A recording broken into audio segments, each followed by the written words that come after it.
Welcome to Something to Wrestle With. Bruce Prichard. Well, you know. That's not a rib. She booted. What a rip. No, yeah, but me. There's no box of gimmicks. Rumor and innuendo. I don't deal in rumor and innuendo. And was he there? I was there. Say something about my I don't give a shit. I ain't scared of shit. I ain't scared of shit. Fuck him. Fuck you, Bruce. I love you. Take double cheeseburger. You take the gravy. Double cheese. Well, you know. And then double mayo. You know, it's called chicken salad. Double onion, motherfucker. You're nothing but an egg-sucking dog. Throw it in your Google machine. goddamn kid. God damn it. What the hell show you got there? I need more. Ooh, yeah. What say you? Pronouns, pal. And now, something to wrestle with. Con Bruce Prichard. The second most recognizable athlete in the entire world today. Conrad Thompson. What happened when?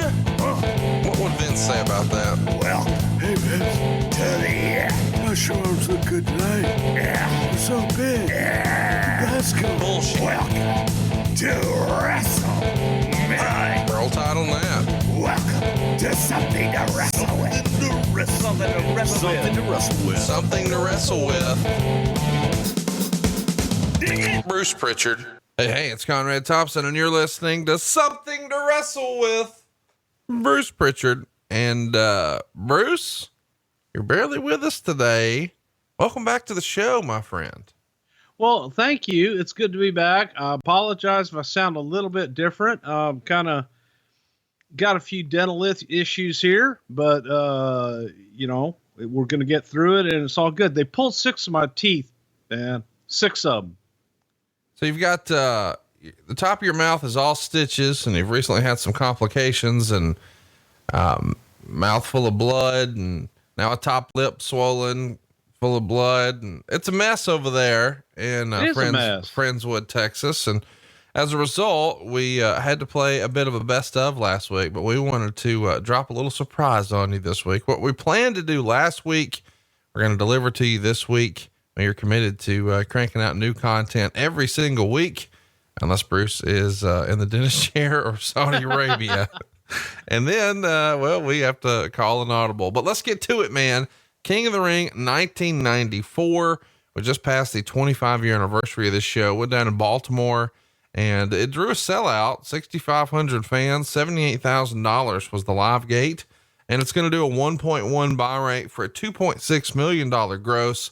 And this is back in the day before there was a pay-per-view every single month. So this is actually the first pay-per-view since WrestleMania 10 and the second King of the Ring pay-per-view. Do you miss the old days of pay-per-views being a special occurrence, or do you enjoy the fast pace that we're on now, where it feels like as soon as one's over, it's time to start promoting another because it's 3 or 4 weeks away? Oh my gosh, man. I do miss the time in between. I miss being able to settle back, absorb what you just did and build to something new, and have the time to actually build to it and have some fun building to it and get some good television out of it along the way, build the one big match versus the way that the business has evolved over the years is that you are constantly creating big matches all the time to get to bigger matches on the pay-per-views. So it's that leapfrog system. The leap has gotten a whole hell of a lot shorter than it ever used to be. And this was at a time that we had, you know, it was the Big Five, and this was the 5th of the Big Five with Mania, SummerSlam, Survivor Series, and Rumble. And then we had a King of the Ring, and woo. Yeah, we thought this was like, how are we going to do 5 of these a year? Yeah, let's talk a little bit about something else that you started to sort of transition to in the company. You run some commercials in here pushing the new generation, and this has been talked about a lot, but you know, you're comparing sort of the old regime, the Hulk Hogan era, with being slow moving, prodding, old, elderly, blah, blah, blah. But you're still going to manage to have some of that on your own too. But it does feel a little weird. It doesn't feel like something Vince would normally do. It feels like Vince, quote, wouldn't sell it. But now that Hogan is gone and it's become apparent, hey, he's going to debut with WCW next month, in a pay-per-view Bash at the Beach with Ric Flair. Of course, that's going to really turn things around for WCW, and they'll continue that momentum with Nitro. And we know what's coming with the NWO, but we're already seeing Hulk Hogan, you know, there's shots across the bow here. And so we're talking about new generation, but we're also promoting Macho Man. And we're talking about how this isn't the old slow plodding guys you've seen before, but oh, check out Mabel. What did you think of the positioning of the new generation, and specifically shitting on Hulk Hogan? Well, you know, I don't think it was so much shitting on Hulk Hogan as it was trying to distance ourselves from the past and trying to distance ourselves from what the company had been associated with for many years. And when you still have that lingering over your head and you're trying to promote Bret Hart, people are going to constantly compare Bret to Hulk, no matter what you do. So you have to do whatever it is you can on your side to change that narrative, however the hell you want to do it. And I'll never forget sitting in a room with some marketing experts. And one of the things is, you know, you've heard me talk about it before, when we made the move to focus on Bret, we would often ask ourselves, what would we do in this situation if it were Hulk? Whether it was marketing or promotion or a match or whatever it is, you know, you'd say, okay, well, if it was Hulk, what would you do? And you try and apply that logic. Sometimes it works, sometimes it didn't, because Bret was different. Bret was new in that role. And we're sitting around all these marketing geniuses and shit. I even want to say that we had an outside company at the time that had come in to advise us and try and help us out with some of these different ideas that we had. And the one that stuck was, you know, when a brand new cereal or an old cereal or Coke or Pepsi or whatever, they want to reinvent themselves. It's, you know, the new and improved, the new Coke, the new and improved corn crisps or whatever the fuck it is. And it was new and improved. It's new. So people, no matter, all you do is you put that fresh paint of coat on it. And, by God, you know, you've got something new. So Bret was that new, fresh paint of coat. So, it was new and improved. And we were looking at guys like the 1, 2, 3 Kid, Razor and Diesel and Shawn, and just a younger batch, younger in comparison to what the previous regime had been. So let's put them up in the forefront. And as we get into this card, you'll see how well that worked out. Yeah. So that's what I want to talk about, is especially for the goddamn closer. Well, yeah. So let's talk about it. I mean, this is the kind of point I was driving to. It's more, it's not it doesn't feel like, it feels like a marketing decision, but not necessarily one that Vince is totally on board with. Maybe he is taking the advice of, hey, you got to put new and improved on it, and that'll maybe get some renewed interest. Okay, I get that. But he still sort of goes with what he knows. Your main event is Roddy Piper, who's 40 years old, and Jerry Lawler, who's 44 years old. And I think this is the first time in WWF history that two guys who are 40 plus are headlining a pay-per-view. So at the same time we're pushing throughout the show, this is the new generation.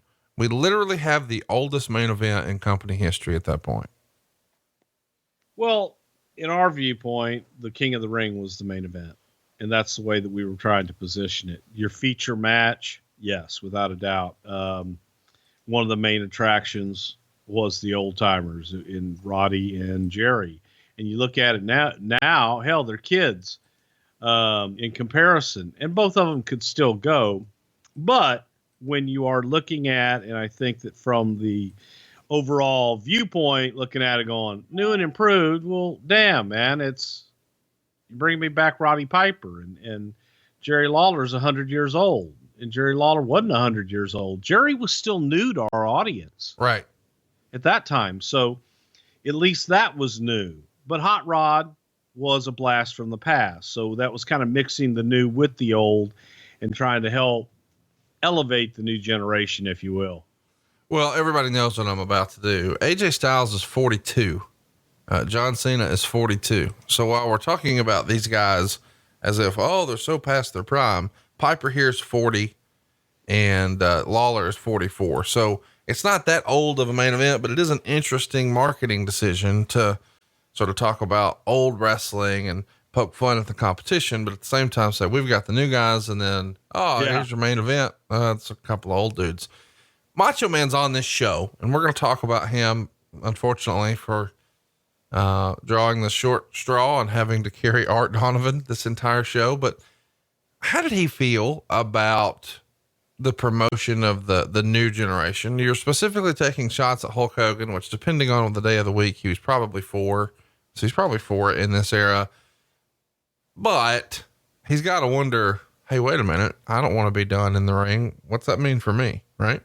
Yeah. But this was also during the time that Randy was indicating to us that he wanted to be done in the ring. Randy didn't want to take bumps anymore. Randy was looking at this period in his life to make the move into the office. He wanted to work behind the scenes. And I think that pride and everything else that Randy never wanted to get out of the ring, but at the same time, the business side of Randy was saying, yeah, let me get out of the ring. Well, that's going to be hard today. To get out of the ring and get behind, do the commentary, do the color commentary, but also help us out with creative as well. And that was a decision on Randy Savage's side. And Randy liked pushing the new young talent. One of Randy's charges per Randy himself was, I'll show you how to get these new guys over. I'll get them over because it's going to take an old timer like me to do it. So he had that attitude. And, contrary to so many of the things that I've heard and other people have reported over the years, Randy wasn't that bitter guy. I don't want to get out of the ring right now at the time. Randy was the guy that was pushing the young kids. Randy was the guy pushing, man, let me get in there and help out. Let me go on to the next stage of my life in this career, because I don't want to be battered down and beaten up when I'm 50, 60 years old. Let's talk about where we are in the business of the World Wrestling Federation. Your average attendance in June of 93, 2,610 fans. A year later, you're up 11%, 2,940 fans. Your gate is also up about 10%, going from 33,000 and change to 37,000 and change. And you're actually selling out some house shows here. Not a ton, but it's still happening. Ratings are down just a little bit, but maybe not enough to really mention. But something that is worth mentioning, Meltzer's going to report that the Steiner brothers no-show opening weekend because they're trying to quit. Apparently they tried to give notice earlier in the week. They've been unhappy with their pay for months. They're used to a guarantee from WCW, and they were earning around $300,000 with WCW. And they had a backup plan to go work in Japan where they thought they could make about 12 grand a week. And Meltzer's going to freestyle in his report that they're probably going to have to sit out the remainder of their contract, which wouldn't expire until mid-December, at least as far as North America is concerned, but they could still work these New Japan shows. Meltzer would say, really, the Steiner's Titan relationship was doomed when they signed the big money New Japan contract because it set a bad precedent in that a Titan push commodity would have a higher money priority somewhere else. Steiners before that were scheduled to win the tag belts at WrestleMania, but instead weren't even put on that card. When they are legally allowed, one would expect they'll return to WCW, and in 1995, both work in WCW and New Japan, although the current economic climate in WCW is such that there is a good chance they won't be able to get a deal like they originally had with WCW, which could stand in the way of being a given that they'll return. While we have no confirmation of this, when last week's Raw aired and Vince McMahon did commentary about the brothers not getting along, and the match looked like stage one of a Scott heel turn. Several who knew remarked that they felt they'd quit if the apparent direction continued, because that was a big problem years ago under Bill Watts, who wanted to break them up and turn Scott heel.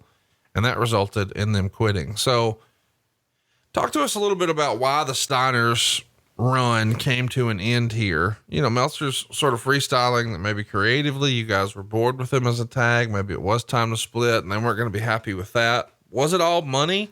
And what do you take of, or what do you make of Dave's assertion that, hey, their bigger money priorities, New Japan, and as a result, WWE won't push them, and they changed the creative for no tag titles, not even a match, in fact, at WrestleMania? I think a lot of it was money. I think a lot of it was having to do with their own self-worth and what they thought they were worth. And coming in, obviously, we would have loved to have had them make a whole hell of a lot more money than they were making at the time. Business was down, and business wasn't in a position where they were able to make the money that they thought that they should have been earning. Vince did cut them a deal, and Vince did allow them to have the Japanese agreement separate from us and allowed them to do some of those dates. But it also does the issue of creative, and it happened in WCW too, but the reason being, and I do think that once they finally pulled the trigger, that they found that that may have been the answer for quite some time, was turning Scott heel and using Scott splitting the brothers up, because they did have a very natural competitive chemistry anyway, both of those guys, and Scott was a natural heel. So whenever that was brought up, the brothers felt loyalty to one another, which is great. And they weren't comfortable with making that switch at the time. They wanted to continue to be the brother tag team and be that dominant tag team, when the feeling was there was more money creatively on the other side, splitting them up and making them singles and letting them each go their separate way. So it was a combination of all the above. It was the perfect storm that I think they felt, well, hell, I can just sit at home. I can go do my Japanese deal, and maybe I won't make as much money, but I also won't be working and beating up my body as much anymore either. And then they wouldn't have to do what they, wanted to do. Talk to me a little bit about the decision, or Vince's rationale on letting him go to work Japan, letting the Steiners work Japan, because we're going to see, 2 years later? Yeah. 2 years later, Scott Hall is going to ask to do the same thing and get turned down. Is there a lesson that Vince learned from the Steiner agreement that he was like, I'm fucking never doing this again, and that's why he turned it down for Scott Hall? No, it's two different things. See, we had built Scott Hall, and we had built the Razor Ramon character under our umbrella, and had built that character, and that was our IP. The Steiners had built their IP, and they had their characters. That's who they were. They were there before they came to us, and they had their deal before they came to us. Scott was trying to reap the rewards off of the IP and everything, the investment that we had put into Scott Hall. So that's the difference. The investment was ours. The investment in the Steiners in the beginning with New Japan, that was theirs. So Vince, again, he made an agreement, and I don't know that he would make that same agreement, again after that. He did learn a lesson, but it was also a different structure, if you will. Let's keep it moving here, because we've done a whole show on the Steiners. If you'd like to hear more about that, you can check it out, somethingtowrestle.com. It's in the archives. Meltzer's going to report that there's some bad news for Titan Sports, and that the criminal indictments against the company have been rewritten with 2 additional charges being added, bringing the total to 5 counts, 3 against Vince and 2 against Titan. Both new counts are similar, charging both McMahon and the company with possession and intent to distribute anabolic steroids on April 13th, 1989. And in the count against McMahon, the indictment will claim he knowingly and intentionally possessed, with intent to distribute to a WWF performer known to the grand jury, a substance containing anabolic steroids for use in humans other than for the treatment of disease. So we're knee deep in the middle of this mess, with Zahorian and all the fallout. And the real push here is what the government is going after. The additional 2 indictments increase the maximum penalty against McMahon upon conviction from 8 years to 11 years in federal prison in the trial currently scheduled for July the 5th at the Nassau County Courthouse in Uniondale, New York. The amount of potential fines against Titan Sports and McMahon with the added indictments are $2 million. And the most damaging potential penalty, the government's attempt to seize Titan Towers, the WWF's $9.5 million office complex in Stamford, was dropped a few weeks ago, as was widely reported. Titan's lawyers have a hearing on April 29th before Judge Jacob Mishler in an attempt to get the case dismissed before a trial. So I guess it's good news that, hey, they're not coming after the building anymore, but they're still piling on these counts. This has got to be the most stressful time in Vince McMahon's entire career, is it not? Without a doubt, because at this point, the government was just grasping at straws. They realized that they didn't have a case. They realized that everything that they were doing was just a witch hunt. They weren't getting any evidence. They weren't getting anything substantial. Got a lot of hearsay, rumor, and innuendo and bullshit, but nothing that actually added up to anything. There was no illegalities. It was just something that they kept trying to trump up more and more charges. So if you have one that may seemingly look like, okay, there might be a little smoke over here, well, let's file another one very similar to that. Now there's going to be 2. Same charge, same shit, same everything, but different name. And let's try that, because then it'll add up. It'll make it look worse. And that is what the federal government just continued to do. They just kept trying to intimidate. They kept trying to add things that were just erroneous and completely false to try and make their case look stronger and look bigger in the public eye. And it was bullshit. And it quickly got thrown out and it was laughed at, which is another reason that so much of this is everything got closer and closer to the actual trial taking place, that the government was just losing face with the judge, with court, and everybody else, because they're going, what do you really have? Do you have anything? And they were quickly finding out that they had a house of cards.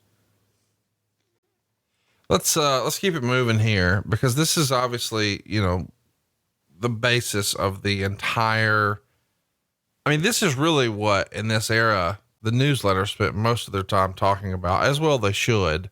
But we've done a whole episode on the steroid trial, which is available in the archives. You can check it out now, somethingtowrestle.com.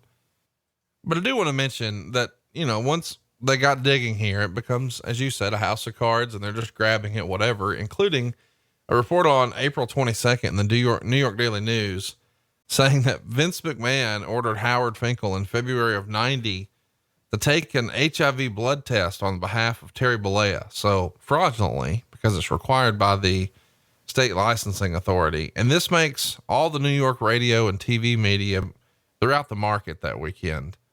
And they start to do stories on a current affair and everything else. Don't get me wrong. I understand, that at this point we're just trying to dig up anything we can, but fresh off of, and maybe some folks are too far removed from that era or too young to remember it. But when Magic Johnson got HIV, it created a whole new awareness, in America, at least with a different section of America. And the idea that now, there's a report that someone had to take an HIV test for Hulk Hogan. My goodness, people are going to jump to some crazy conclusions on that. Are they not? Well, okay. A report from whom? Right. A rumor, a bunch of bullshit. And, internally, never heard that, and heard it externally, which is laughable, because if anyone that ever has known Howard Finkel, I believe they called him a loyal lieutenant, yes, Howard would do anything, but the last thing that Howard would do would be lie. And the last thing that Howard would do would put himself in a position where he would have to testify or where he would have to do something. He couldn't do it. Howard would break. He couldn't do it. Right. And I don't think that Vince would ever put him in that kind of a position to do something like that. So it was rumor. It was nasty. It was mean spirited, but it was another tactic to get people to say, hey, look at these dirty bastards. Look at this shit they're doing. We have no proof of this, but I'll bet you that they had Howard Finkel do it because Howard doesn't do drugs. Howard doesn't do anything. He's a loyal soldier. He'll do whatever Vince McMahon tells him to. And that evil bastard probably told him to do it. That's just bullshit. Well, here's the thing. Here's the result of the report, though. A Current Affair starts to freestyle Hulk Hogan has AIDS, which is just insane. But they turn this one little report into a 6-minute story, and they even go interview David Schultz, and they're asking him, hey, did you, cause they're trying to freestyle. Well, how did he get AIDS? So there's a real AIDS hysteria, after Magic Johnson, where people who weren't talking about it, it wasn't on anybody's radar. Now with Magic Johnson, more people know about it than ever before. And it's just, it's a fear. Oh, you can't drink after someone, and oh, wash your hand. It was a weird hysteria in America where people just didn't really understand it. And so they're freestyling A Current Affair here, and they're saying, oh, did he share steroid needles with anyone? And it's just unbelievable to me that they jumped to the conclusion, oh, well, that must mean Hogan has AIDS, and they didn't want anybody to know. Right. And there was that hysteria. I remember even in the gyms during that time, every machine had a spritz bottle of disinfectant that would guard against any disease-borne illness and shit. And after every time you worked out on a machine, you had to use their wipes and spray it down and clean everything off. Because if you got someone else's sweat on you, you would get AIDS. It was hysteria. It was blown out of proportion. We didn't know a lot about it. And it was scary because you did know we weren't nearly as educated on the disease as we had become later on. And I think that people would play on that hysteria to just instill fear wherever the hell they could. And if you could say, oh, wow, look at Hulk Hogan. Well, he's doing something there wrong. And if Magic Johnson, right, the NBA sweetheart, has got HIV, then, oh, yeah, Hulk Hogan's got to have it. And that was actually the rationale. Unbelievable. It was ludicrous.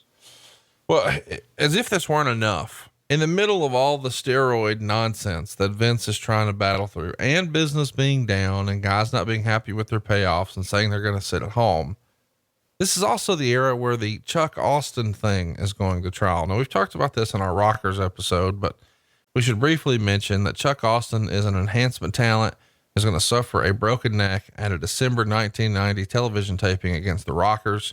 The trial began on April 19th, and the injury comes when Marty Jannetty does a move where he puts his leg over Austin's neck and jumps down, and Austin lands on his head instead of his face, and that paralyzes him from the neck down. And Austin files suit in 1991, suing Marty Jannetty, Shawn Michaels, and Titan. We've talked about this before, but one of the expert witnesses brought in by Titan is Dean Malenko. The other is Killer Kowalski. Whereas if you're looking for somebody to saddle up against Vince McMahon, Chuck Austin brings in Bruno Sammartino. Golly, what a tangled mess where you've got your top draw now testifying against you. And that was, I guess 2 generations ago, but 1 generation ago, it's all in the paper that you helped cover up the fact that he has AIDS, and you're on, trial for your life for 20 years, and your business is down.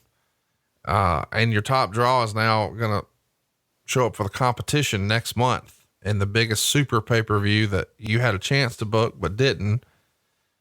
Fuck, you kind of feel bad for Vince in this era. It's like, how much more can he take? A decision, of course, comes down in this Chuck Austin case. He's awarded $26.7 million by a jury on April 29th.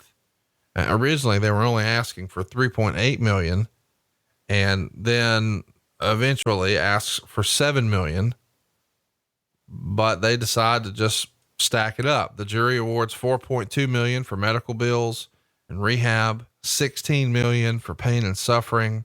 His wife is going to get 5.5 million for her suffering, and his two sons are going to get $500,000 apiece because, their father has been limited in what he can do for them now. So unbelievable that all of this is happening at the same time, is it not?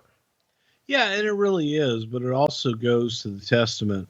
You know, everybody likes to say bad shit about Vince McMahon, and I'm often painted as the Vince McMahon apologist. But when you look at the facts and you get down to the nitty gritty, I like to share the story that Jerry McDevitt shared with us. And Jerry McDevitt was Vince's attorney throughout all of this, still is. And McDevitt tells a story of like during this very time period where everything was coming down, and it seemed every day we were hit with what's next, another bombshell. Well, this one's coming down the pike. These guys are suing you for this. These guys are going to sue you for that. This one's doing this. And McDevitt and Vince had been at the office all day long, and it was a late night, and they're coming out of Vince's office, and Nick, the janitor,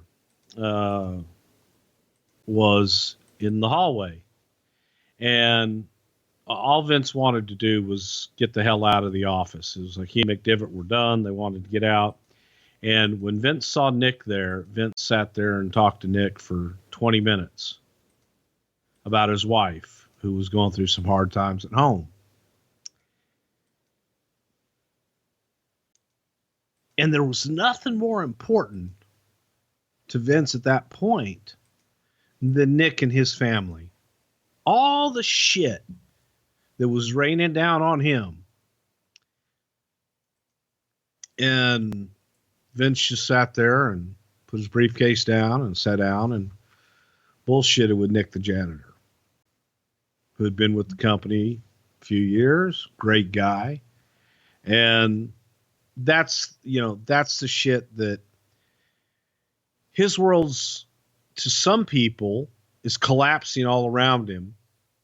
And he's holding it all up and still just worried about everybody else. And that's the shit you don't hear about. That's the shit that people go, yeah, okay, wow, he did that. No, that's the kind of shit he does, every day and does it, but you just don't hear about. And that's what pains me when you look at all this, and they kept heaping all this, but Nick the janitor would never know that.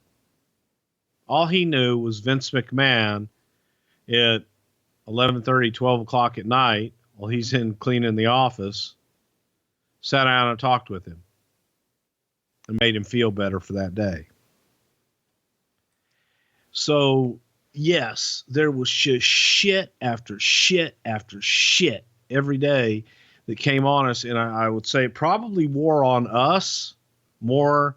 I know it wore on Vince, but he was never going to let it show. And he would always be the one to reassure us, just put your head down, let's get through it. We know what the facts are. If we stay with the facts, we stay with what's happening, we take care of our business, everything else is going to take care of itself.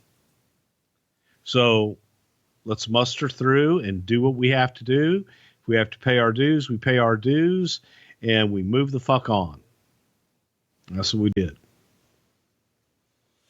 I guess we should mention, these lawsuits in this era keep coming, because I think 94 is the year where Ventura won his settlement as well. Did he not? It was around that time. Yeah. Jesse won a lawsuit on the videotapes. Like 810 grand, right? Something like that. Yeah. It was a hefty amount. It's just amazing to me that, you got the Chuck Austin thing and the Ventura thing. and the steroid thing all at the same time. I mean, really the same timeline. And this Chuck Austin thing sort of opens the floodgates because another enhancement talent in the Tampa area, James Gosseski, is going to sue Titan Sports and Tatanka over neck and back and other injuries that he says happened on a March 9th, 1992 television taping, saying that Tatanka didn't follow the script and injured him. And then after he alerted him that he was injured, Tatanka continued to pound on him. Golly, what a precedent that we set here. Were you nervous when this Chuck Austin thing came down that, man, it's like the old telephone, telegram, telewrestlers, that this is going to be a thing now where everybody's going to sue because they were hurt? Well, obviously the Chuck Austin deal was an extremely serious accident. And that was something that paralyzed him, and he was in a really, really bad way. That, it's an unfortunate accident. I don't know how else to say it. You don't want that to happen to anybody. You don't want that to happen to your worst enemy, but it does shed light on, okay, what do we do to help prevent these kind of accidents? Is there better training on the other side? Is there better training on our side? Is there, some better way to screen who we're going to use for our events? And for years, the business had been conducted in a certain way that you use, hey, this is a good guy. He's a good worker. He can work with anybody. Can you do this? Yeah, kid, I can do it. Okay, great. We'll go do it. And they didn't know. So the screening process needed to be improved. And that's what it forced us to do. But I think it did for some people that, may have just made a wrong turn and got an injury versus a serious accident or something, to try and milk it for more than it was worth. And I'm not familiar with the other case with Tatanka at all, but the Chuck Austin one was one that just made us sit up and take notice and say, what do we need to do to make this a safer work environment for everybody involved? Curt Hennig is not with the company here. He's going to leave in the spring of 94. He's going to be gone for a little over a year. He's going to come back in late 95 and do some commentary. And he's doing an interview somewhere in this era where he's saying that he's not coming back because he has a set price to return and McMahon didn't meet his price. Technically, he's under contract through mid-November, but Meltzer's going to say that he knows for sure Ric Flair wishes that he could join him in WCW, but at least that won't be possible till November. But we know Curt's actually going to pop back up a year later in the WWF. At this point, he's probably got his Lloyd's of London settlement. He doesn't need the money. Is he just enjoying some home parent time, some family time, or was there a more frequent dialogue to get him back in the ring? No, Curt had a great deal. Curt had his Lloyd's of London deal, and Curt didn't need to wrestle. So why would he go and jeopardize that anymore when he was getting a good, steady income from insurance that he paid for? And in order for him to try to make a return, he would have had to forego whatever that settlement was with Lloyd's of London. And Curt wasn't interested in doing that for a few reasons, monetary, but also risk of injury. If he was going to go back in and risk his body again and take another injury, then he's now lost the money that he would have gotten from his insurance, and he would have lost the money from potential work as well. I can't say I really blamed him. Would have liked to have had him back. I think that he could have come back physically, but from a performer point of view and from his standpoint, man, that Lloyd's of London deal, that's what it was for. And he used it. The one guy you mentioned, Ric Flair. Shit, Flair, if there was anybody that could have used it many years ago, was Ric Flair. And he never did because Rick just had that ping that he had to perform. Right. Rick just couldn't help not performing. he'd make less money performing than he probably would have made collecting his Lloyds of London. Yeah, it's interesting because this is a guy who, I mean, you talk about Curt, his career, I mean, he's still in the prime physically of his career. He had a lot left in the tank, and we're going to see him wrestle a little later, but by then it's not the same Curt, right? No, not really. And I think it wasn't the same Curt because of a little trepidation. I don't think Curt wanted to suffer the same injury he had before. He was in an awful lot of pain. And frankly, he didn't have to work the way that he used to work. Sure. He was still as good as pretty much the best out there at half speed. I throw Curt Hennig in the same category as I do Shawn Michaels. You give me half Shawn Michaels and he's still better than, guys at full speed. But Curt had that pride too. But at least Curt was smart enough to go, okay, I can dial it back. And I can get through it and I can still be Curt because he still had the wit. Right. He still had the knowledge and he still had the psychology, which that's the one thing a lot of guys are missing. We should mention he was a special guest referee at WrestleMania 10, which was the most recent pay-per-view. That was during the Yoko Lex Luger world title match.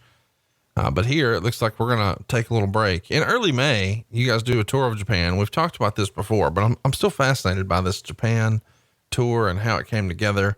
It goes down on May 7th in the Yokohama Arena.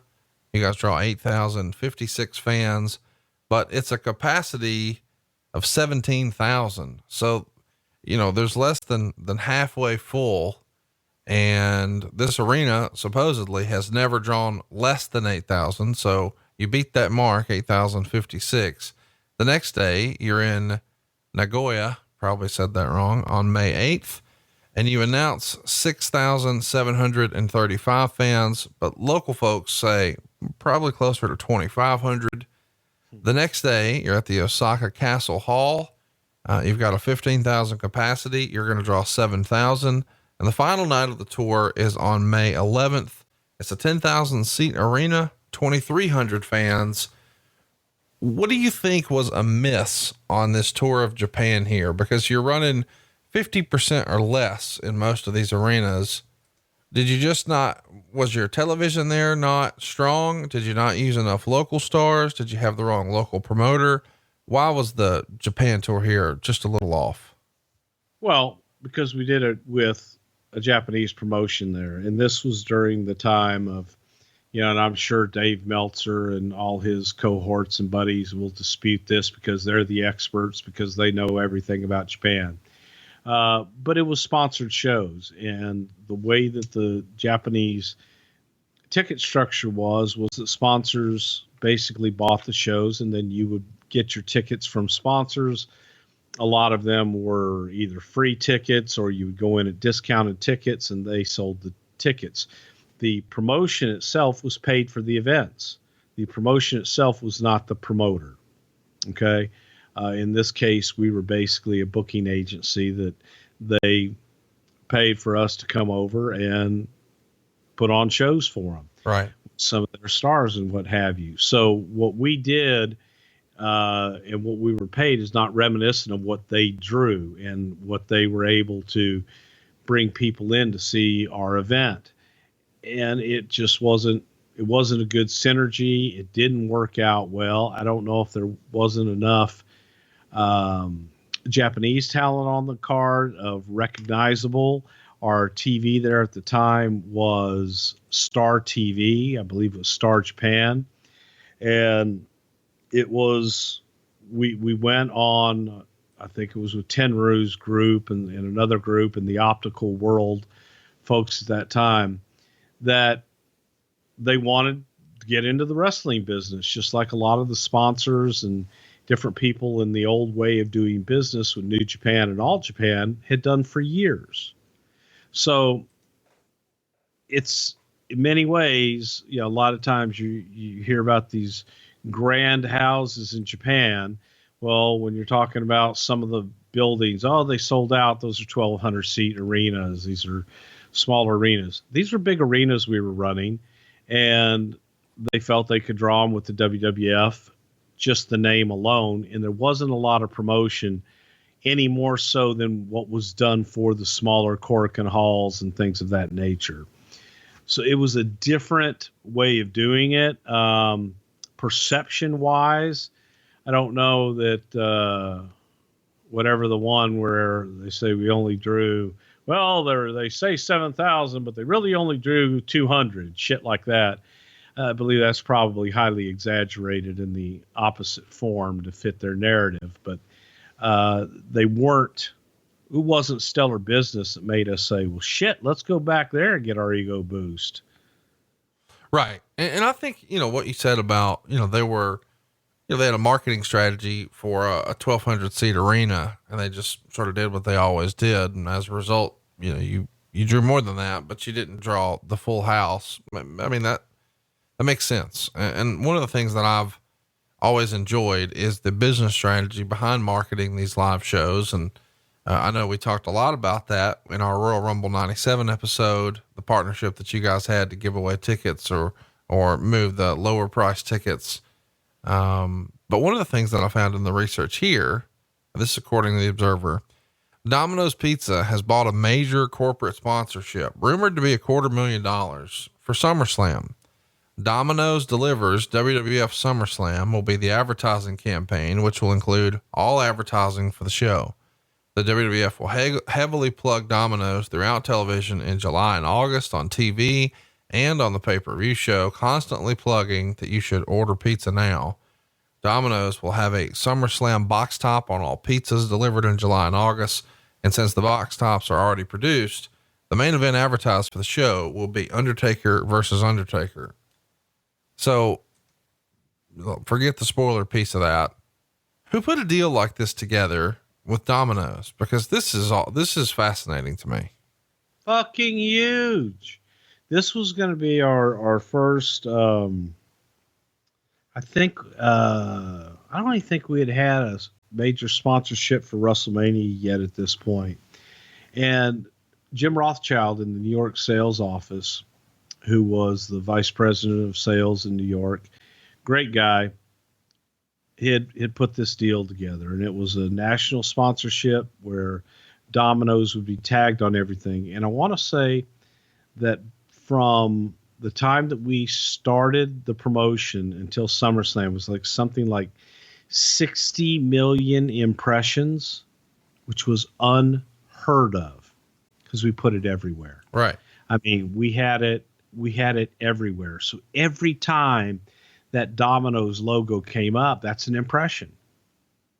And we did it everywhere, and it was amazing. The best part of it for me was working with Leslie Nielsen and doing all of those. We're going to find the real Undertaker and go back and different things. But I learned so much about television and film and just simple storytelling from Leslie Nielsen during the several weeks of working with him.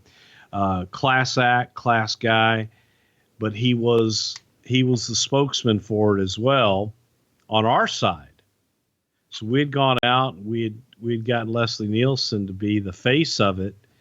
Domino's paid us, we paid Leslie Nielsen, and the promotion did gangbusters for us, just sheerly out of recognition, because every time that you got a Domino's pizza, you got that flyer right on top of your pizza for SummerSlam.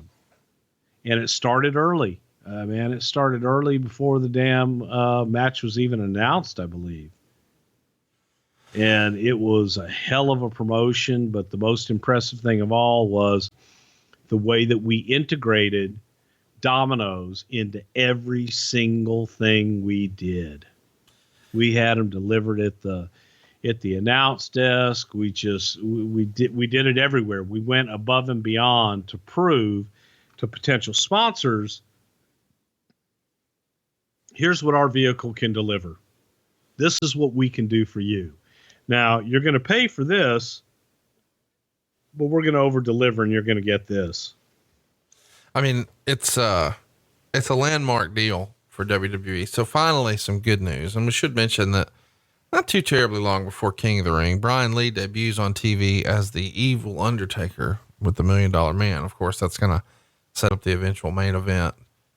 at SummerSlam 94. We've talked about that a little bit in the archives as well, but something else we've talked about a lot, but Lord, it's been a while. Meltzer would report in early June, Jerry Jarrett has moved back from Stamford, Connecticut to his home in Henderson, Tennessee. Quote, while he hasn't officially completely severed ties with the WWF, he is no longer part of the creative team. There are reports Jarrett is going to start a company that would lease jobbers to the major companies, so the jobbers would work for him and would save the company some liability when it comes to the legal hornet's nest that will be wide open if the Chuck Austin decision isn't reversed. Interesting idea, I suppose.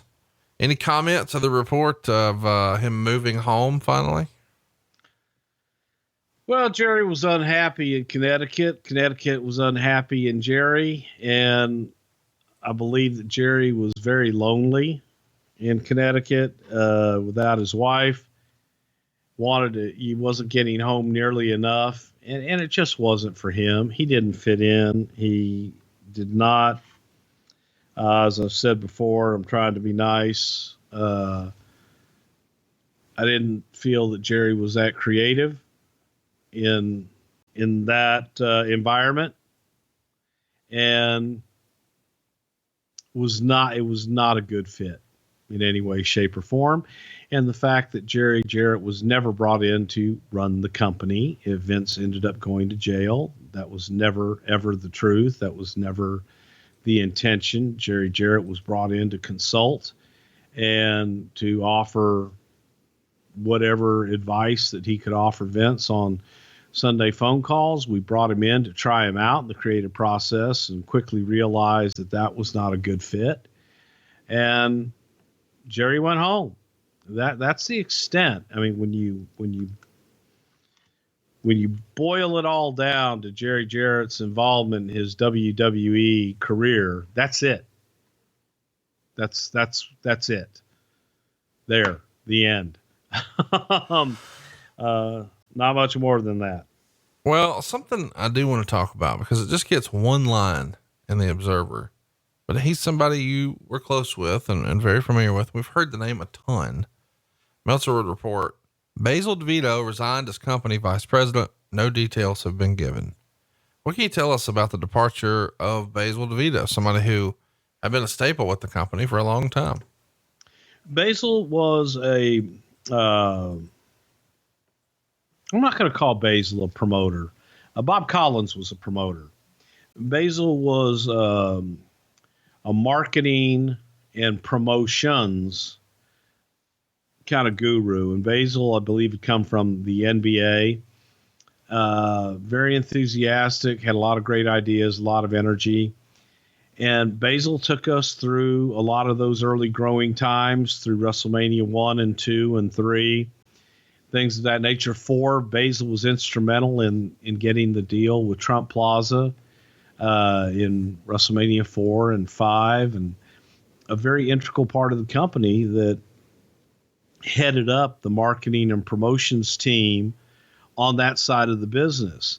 And I think that the wear and the fatigue of everything going on, from the lawsuits, the federal government investigation, and everything going on, I think that the pressure kind of got to Basil at the time, and there was a fear of, if the company went down, that would have a adverse mark on Basil's resume. Yeah.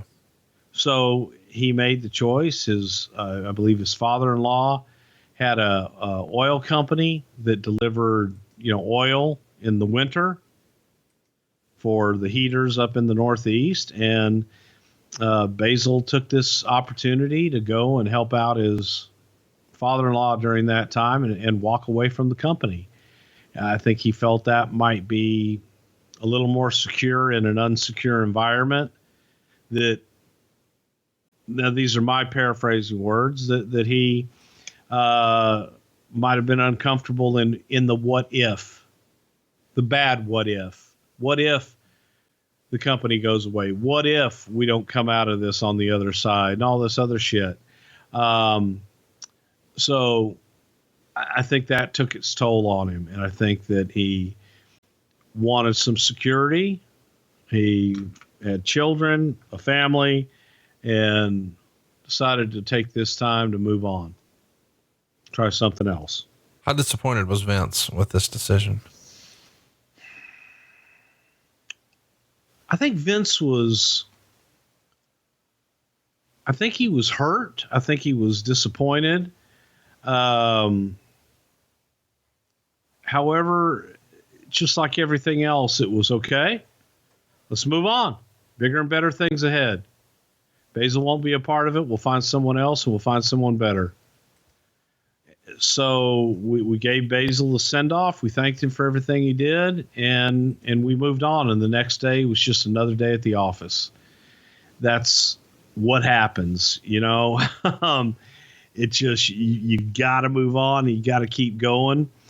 I remember the meeting that we all had. It was an off-site meeting, and Vince asked everybody to give him a standing ovation when a superstar has a great match. Give him a standing ovation and let him know you appreciate him.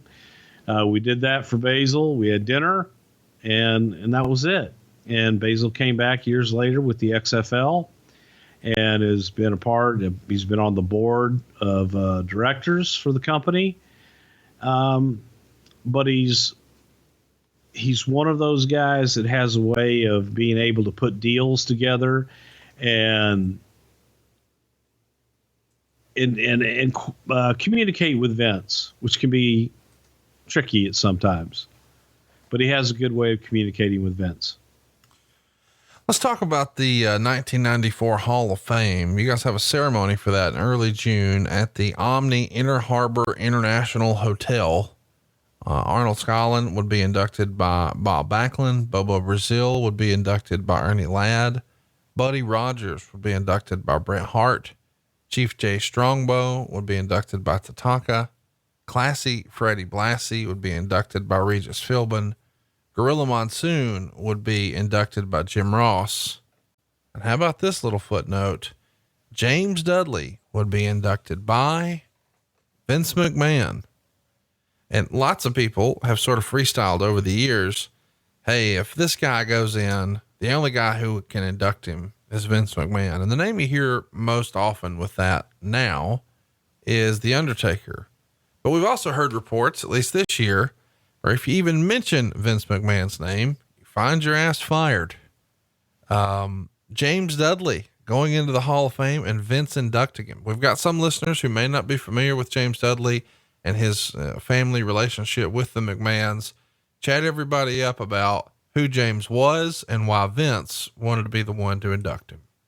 Well, James Dudley was the original bad Leroy Brown. And when I say the original bad Leroy Brown, I'm not talking about the wrestler. I'm talking about the man that Jim Croce wrote the song about. And James Dudley was one of the top stars of the Negro League, the Baseball Negro League. And absolute, just top-notch baseball player that before segregation had Jim Dudley had the opportunity to play in the majors, he would have been a huge star. A giant of a man, and he was from Washington, D.C. He had a relationship with Vince's father, Vincent Jess McMahon Sr., and they did business together because if you were going to do business in certain parts of Washington, D.C., there were segregated parts where it was very difficult for people to do business, for a black man to do business in a white part of town and a white man to do business in the black part of town. Well, James Dudley was able to bridge that with Vince McMahon. And James Dudley was able to go in and say, Vince McMahon's an honest guy. We're going to do business with him. And if anybody has a problem with it, then you've got a problem with me.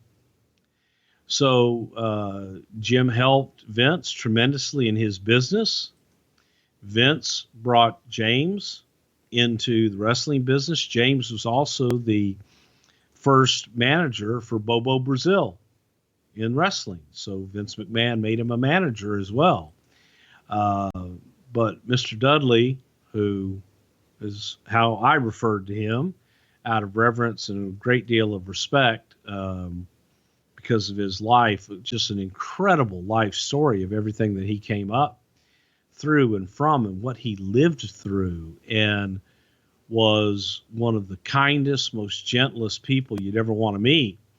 But Mr. Dudley would come into Baltimore. He would go into Vince's office, which was about the size of a shoe closet. It could hold maybe 4 people. And Mr. Dudley would sit in Vince's office all night long. Vince would do business all around him, with Jim just sitting there, and nobody gave it a second thought. Some people walk in and go, "Who's the guy in there with Vince?" So that's Mr. Dudley. Okay. And Vince would always, whenever anybody would come in, and say, "Gentlemen, please allow me to introduce you to Mr. James Dudley." And everybody, hello, but no one knew who he was.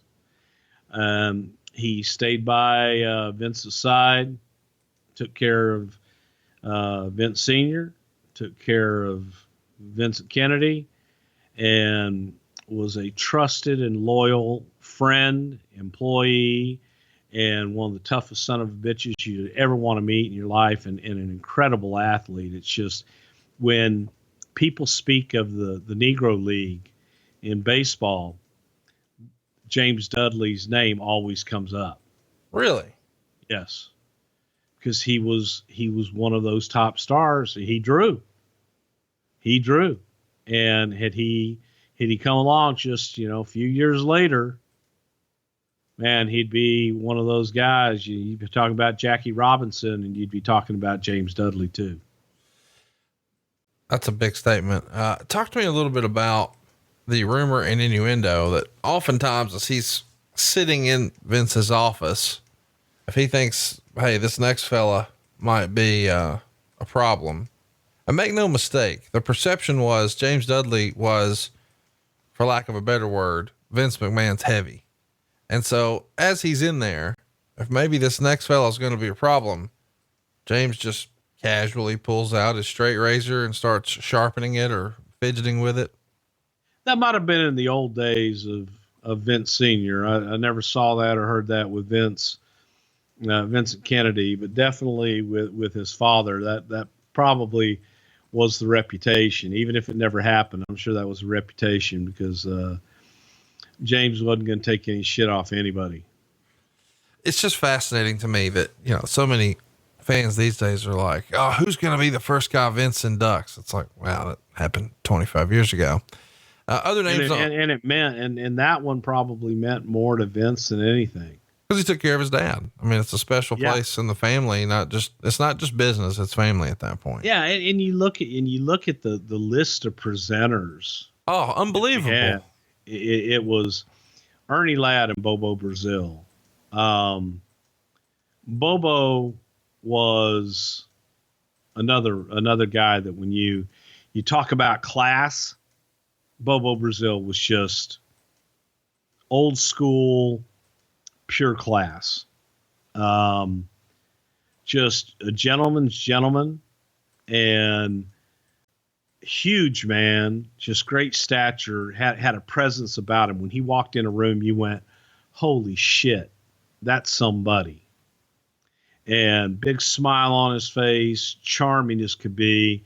And of course, to be inducted by the big cat, Ernie Ladd, and Ernie being up there, and Ernie being able to lay down the speech that he gave about Bobo Brazil, and I'm going to beat the black out of you, boy. And these were things that was how they drew. And it was, you couldn't get away with any of that today. But Bobo and Ernie had so much respect for each other, and Ernie had a way about him of articulating and talking people into the arena, and the legendary rivalry between Bobo and Ernie, and the two of them together, just to see them together after all those years was amazing to me. And then Regis Philbin coming in and doing Fred Blassie at Fred Blassie bringing damn near the whole room to tears. His wife, Miyako, she was this wonderful woman from Japan, and Freddie has this gruff exterior. However, with his wife, he was a little teddy bear.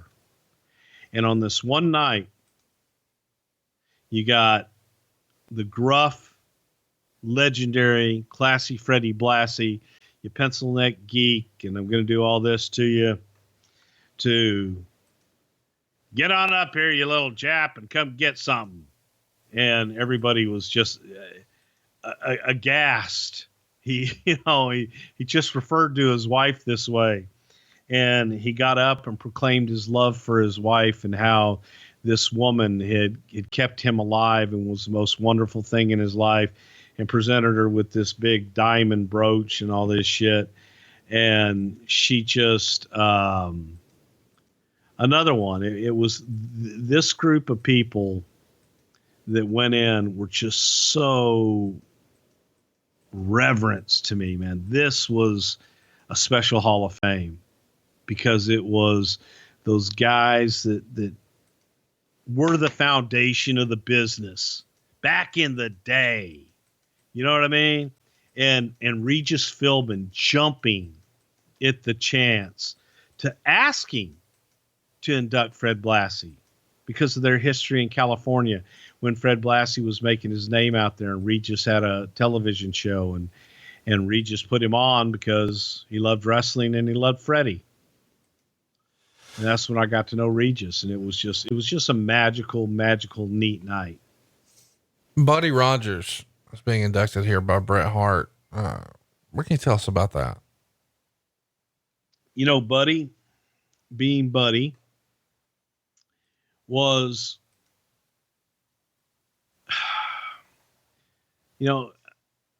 I'll say Buddy to the outside world was the epitome of class. I don't know, for those that knew him, I don't know that everyone would agree with that. Right. But Buddy Rogers was a character. And he, to me, he was the original Nature Boy, and he was Buddy fucking Rogers, man. To a nicer guy, it couldn't happen. But Buddy was an original rebel. He was the NWA champion. He went and he did the jump to Vince, dropped the belt to Bruno, went on and went back and forth, and just had this persona about him that he carried himself in a way that he was larger than life. He was just so flamboyant. He was so everything that you would expect from the Nature Boy. And obviously Ric Flair emulated a lot of Buddy Rogers' traits. And then to have Bret Hart, who was the new generation, right, to be able to induct Buddy was a pretty cool deal, because in many ways they were about as anti as you could get on opposite sides of the spectrum. Bret was Bret. Bret was a traditionalist. And Buddy was this flamboyant one. However, they did still have that same respect for the business. And of course, Tatanka, inducting Chief Jay Strongbow. You had a real Lumbee Indian in her inducting the Italian Joe Scarpa, but that people knew him as Chief Jay Strongbow, and so he was an honorary Indian for everybody else. And of course, Gorilla Monsoon, I would say that was probably one of the biggest thrills of Jim Ross's life, is to be able to have that honor of Jim, inducting Gorilla Monsoon. Good God. It's Gino. I think there was a long line of people that would have wanted to, and I don't remember what the situation was with Bobby at this point. Bobby wasn't with us, and Bobby was the guy that should have done Gorilla. Oh, absolutely. But if not Bobby, then Jim, and I think Jim was more thrilled than anybody.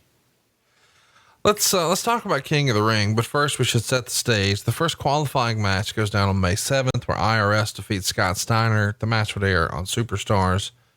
The next qualifying match happened on the May 9th episode of Raw, where Razor Ramon would defeat Kwang or Kwong, depending on what day of the week it is for Bruce. On May 14th, Mabel would beat Pierre. On May 16th, Bam Bam Bigelow would beat Sparky Plug. On May 21st, Jeff Jarrett would get a win over Lex Luger by countout when Crush came down and fought Lex outside of the ring.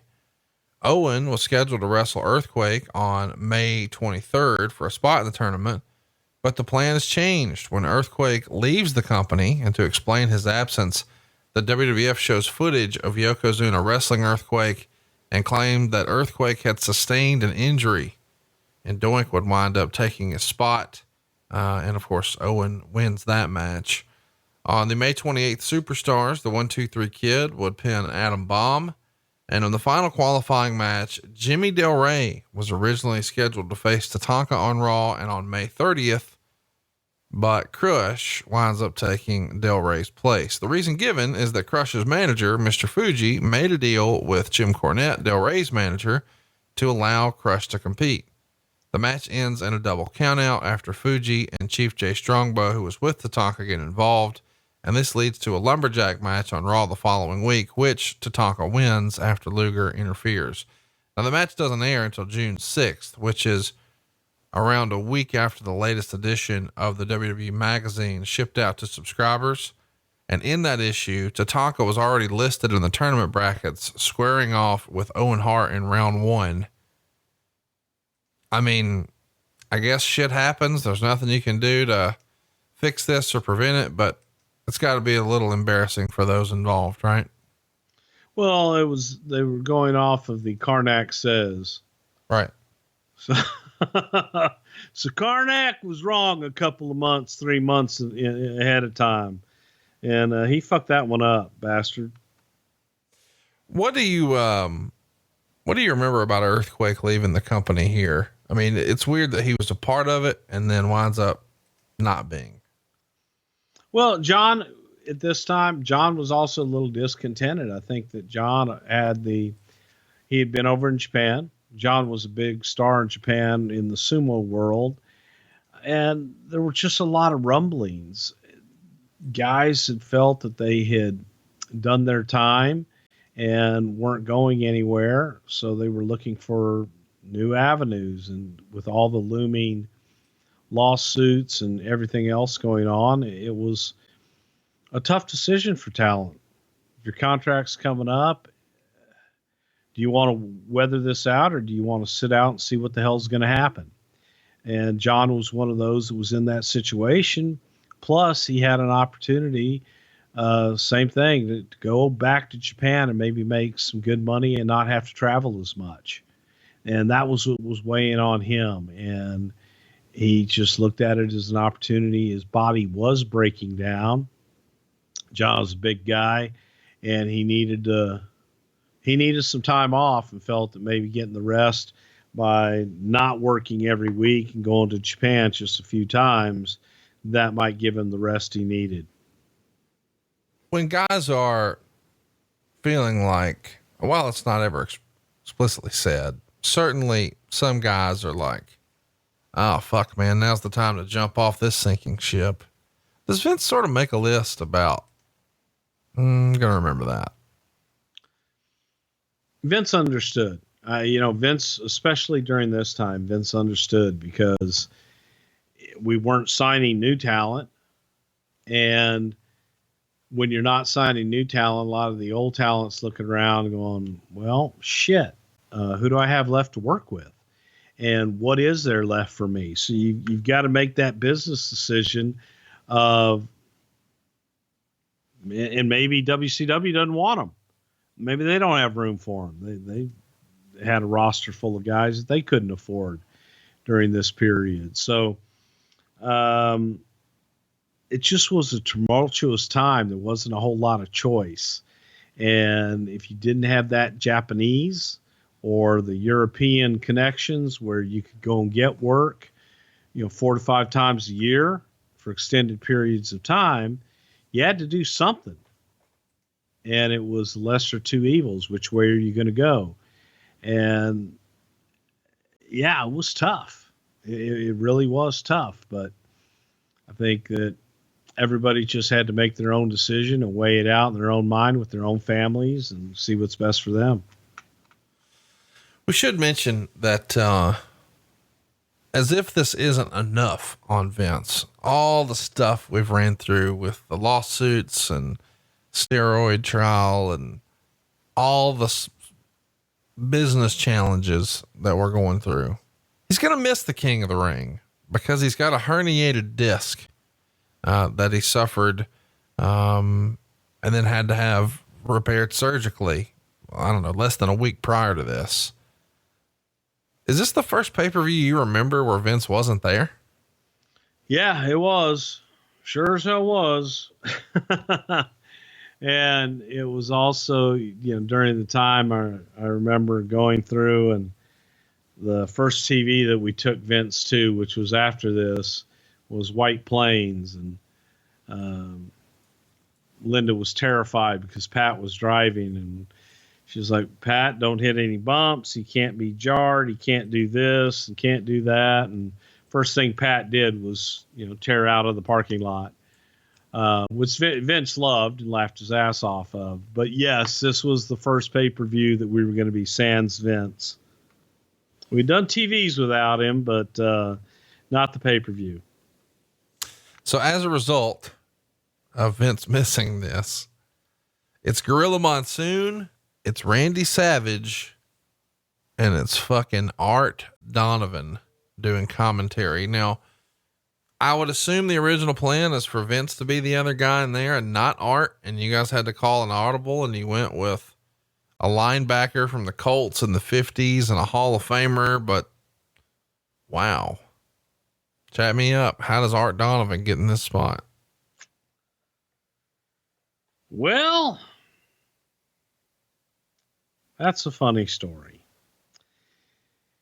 And it wasn't because Vince wasn't there. If Vince had been there, he probably would have done the play-by-play in place of Monsoon because he had the rapport with Randy and had been working with Randy. And it probably would have been a little bit of a different dynamic. And Monsoon working with Randy was new as well. So you got new Randy and Monsoon, and then you add in this guy that last watched a wrestling match probably on the DuPont network with Gorgeous George.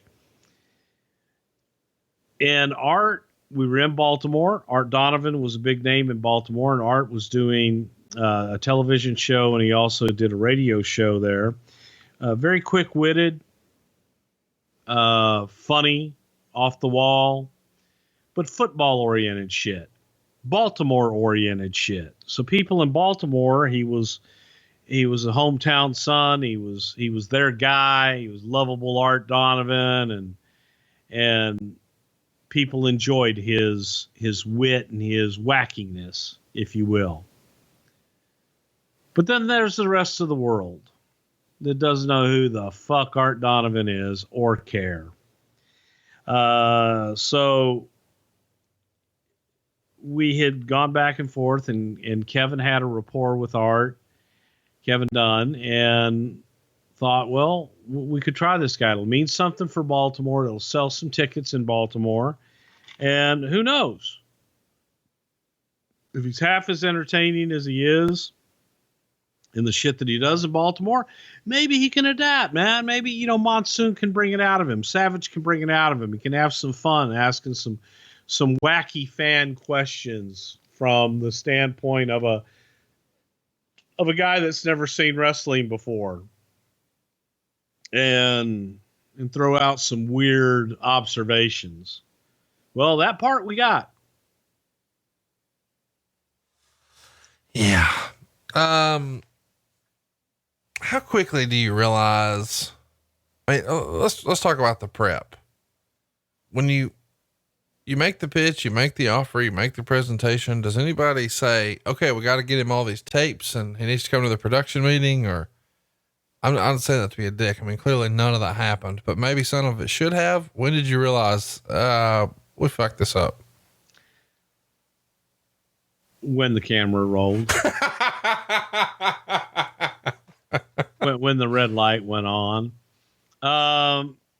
No, I don't, you know what? I don't think that any of that would have helped. I don't think that him watching a second of tape. Well, here's what I mean. Like, had he been to a production meeting or watched tape with some of you guys, my question is, would whoever was with him, wouldn't they have maybe at that point said, "Oh fuck, we can't do this. We need to call an audible and get out of this"? We were already there. Okay. I mean, we were already there, and it was Awful. In many ways, when we looked at the show on paper, it was a very simplistic show. Straightforward, man. It's a tournament. It's King of the Ring, and then you got Piper and Lawler at the end. It wasn't that fucking complicated. It's a tournament. So we felt with Monsoon and Savage as the anchor, we've got it. And Pat and I pretty much, I mean, we had the show in the back of our head. We had it in mind. I get a phone call the morning of from Ricky Medlock, who was lead singer for Blackfoot. He's with Leonard Skinner now. And Ricky's a friend of mine.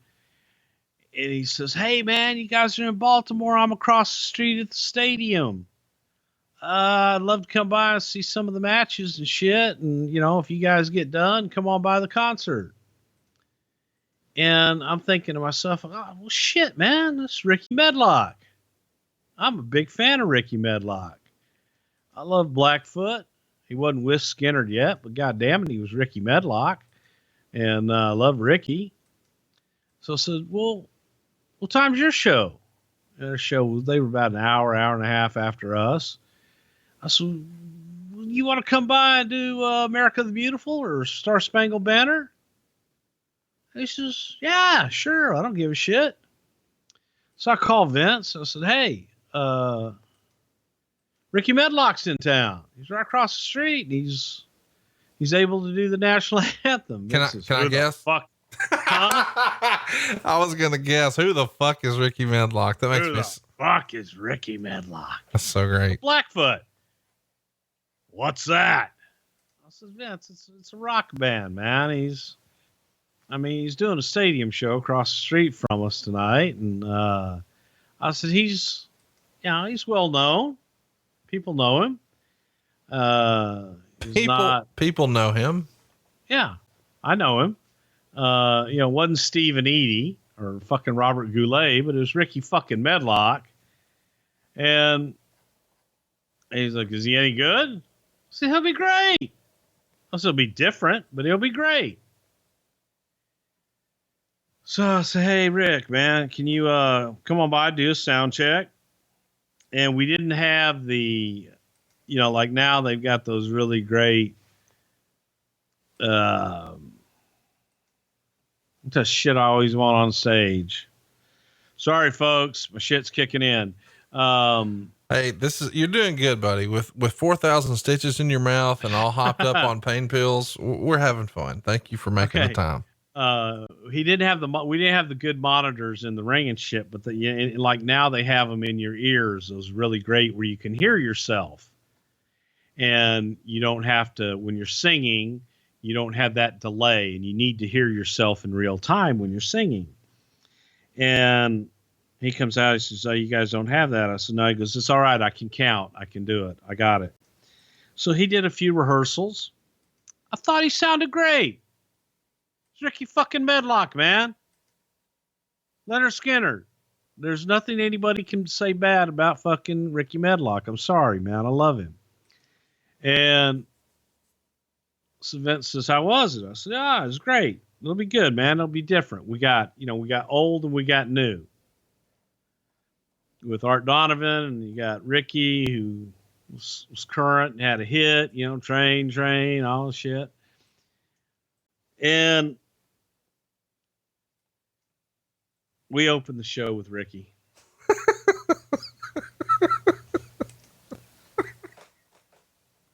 A cappella.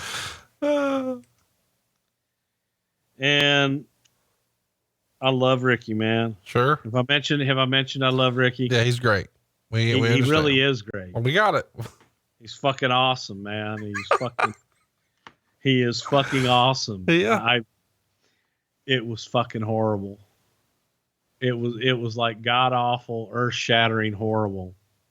And you could tell that he couldn't hear himself, and I could see him counting, and he got through it. And I loved him for coming and doing it. And it took giant coconut balls to call me in the morning, come over and do a sound check, and then come over and do our show right before going over and doing a stadium show across the street. And I loved him for it. And I was so grateful. But it wasn't one of our finer, It was not good. vocal moments. It wasn't good. And he was dressed like Ricky Medlock, Yep. which is cool. But everybody else is in tuxedos and all this other shit. And then there's Ricky.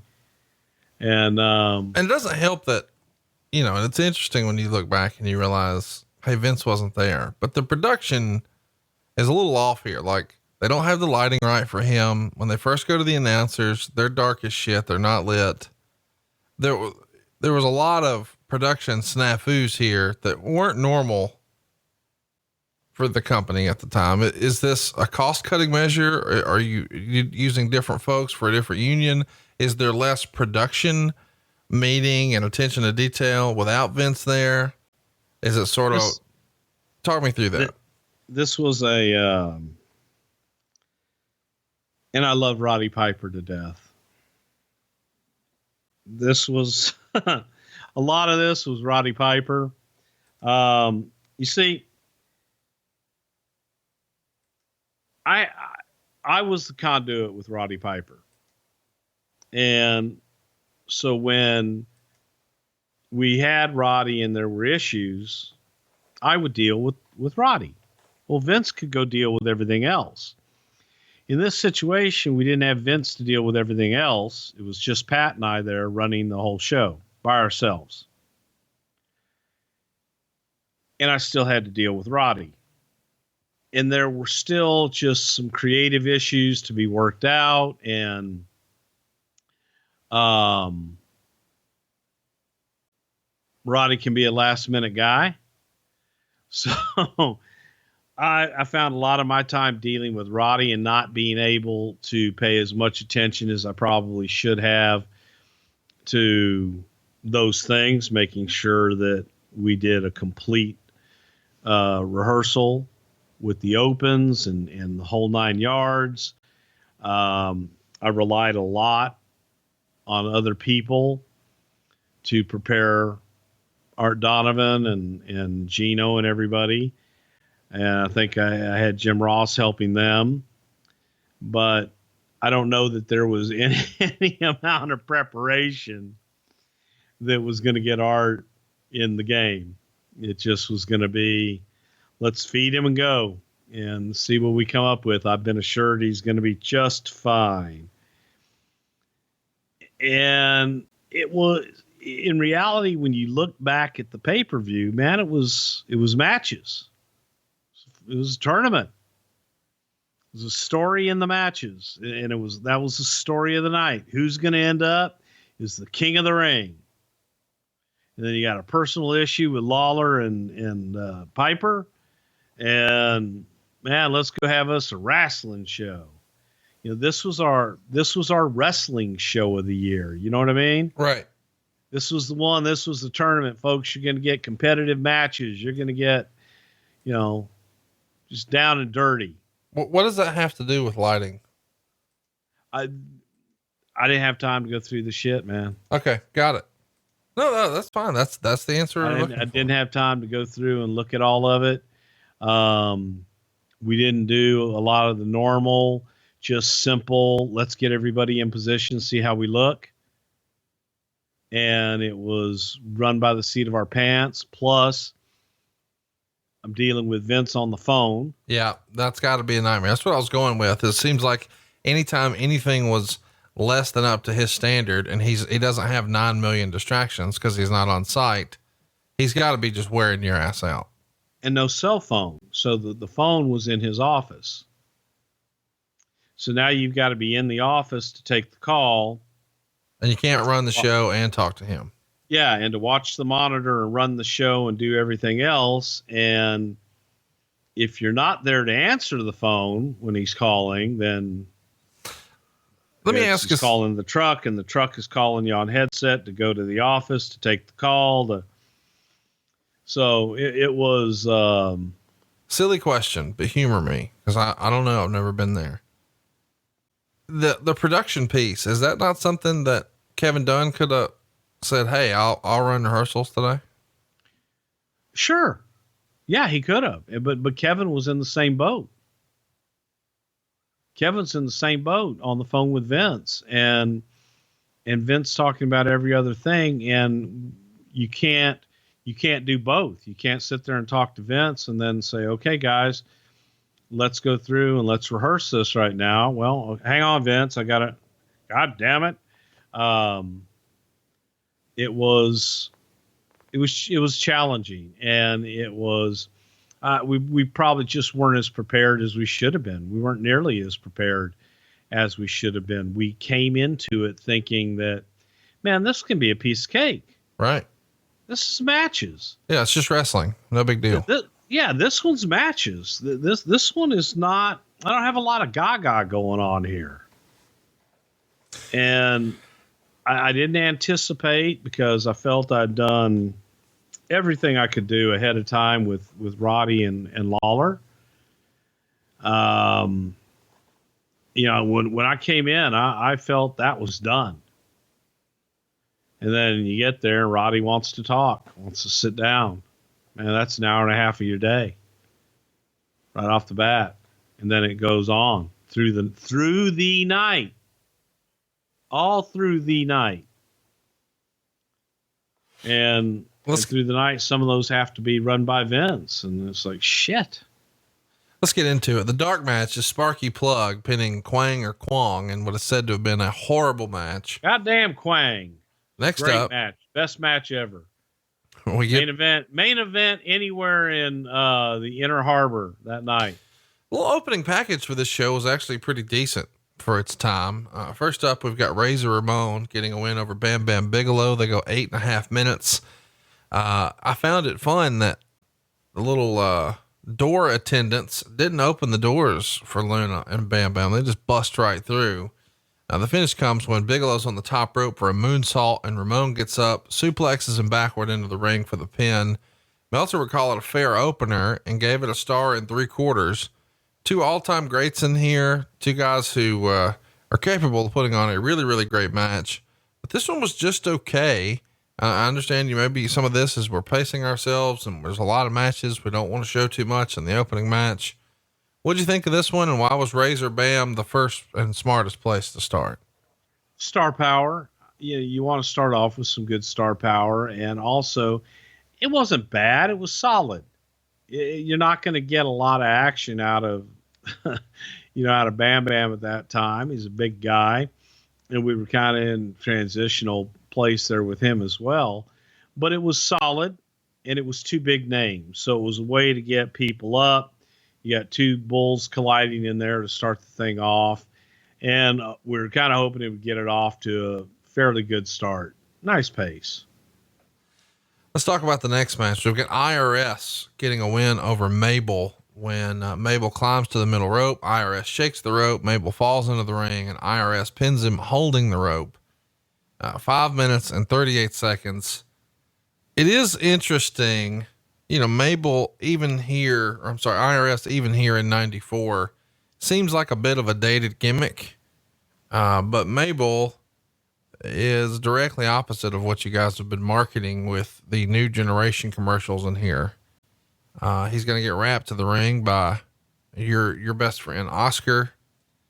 Mabel's going to do his best little dancing deal there. And Art Come on, Bruce. Come on, Bruce. Art Donovan has the line of the show. And I guess we should mention, he asked during this show, and this is the most famous Art Donovan quote, how much does this guy weigh? And I think it's 6 times in the show. I think it was 6 times during this match. He says something in here. This is great acting, which is just tremendous. Half a star. Meltzer would say bad match, but no worse than you would expect. And his being Art's observations, like when IRS is coming to the ring, he says something like, Randy, is this one of the wrestlers? He looks like a businessman. And then he asks about Mo, or Oscar. Hey, who's the guy in the white suit? I don't know why, but then he explains, who it is. And he says, oh, I thought maybe he was the guy coming to take him to the hospital. Ha! Just fucking not great. The line of the show for me was Macho Man, though, in that first match with Bam Bam Bigelow. He takes a low blow, and Randy says something like, I gotta wonder if Luna's gonna like Bam as much later, or something like that.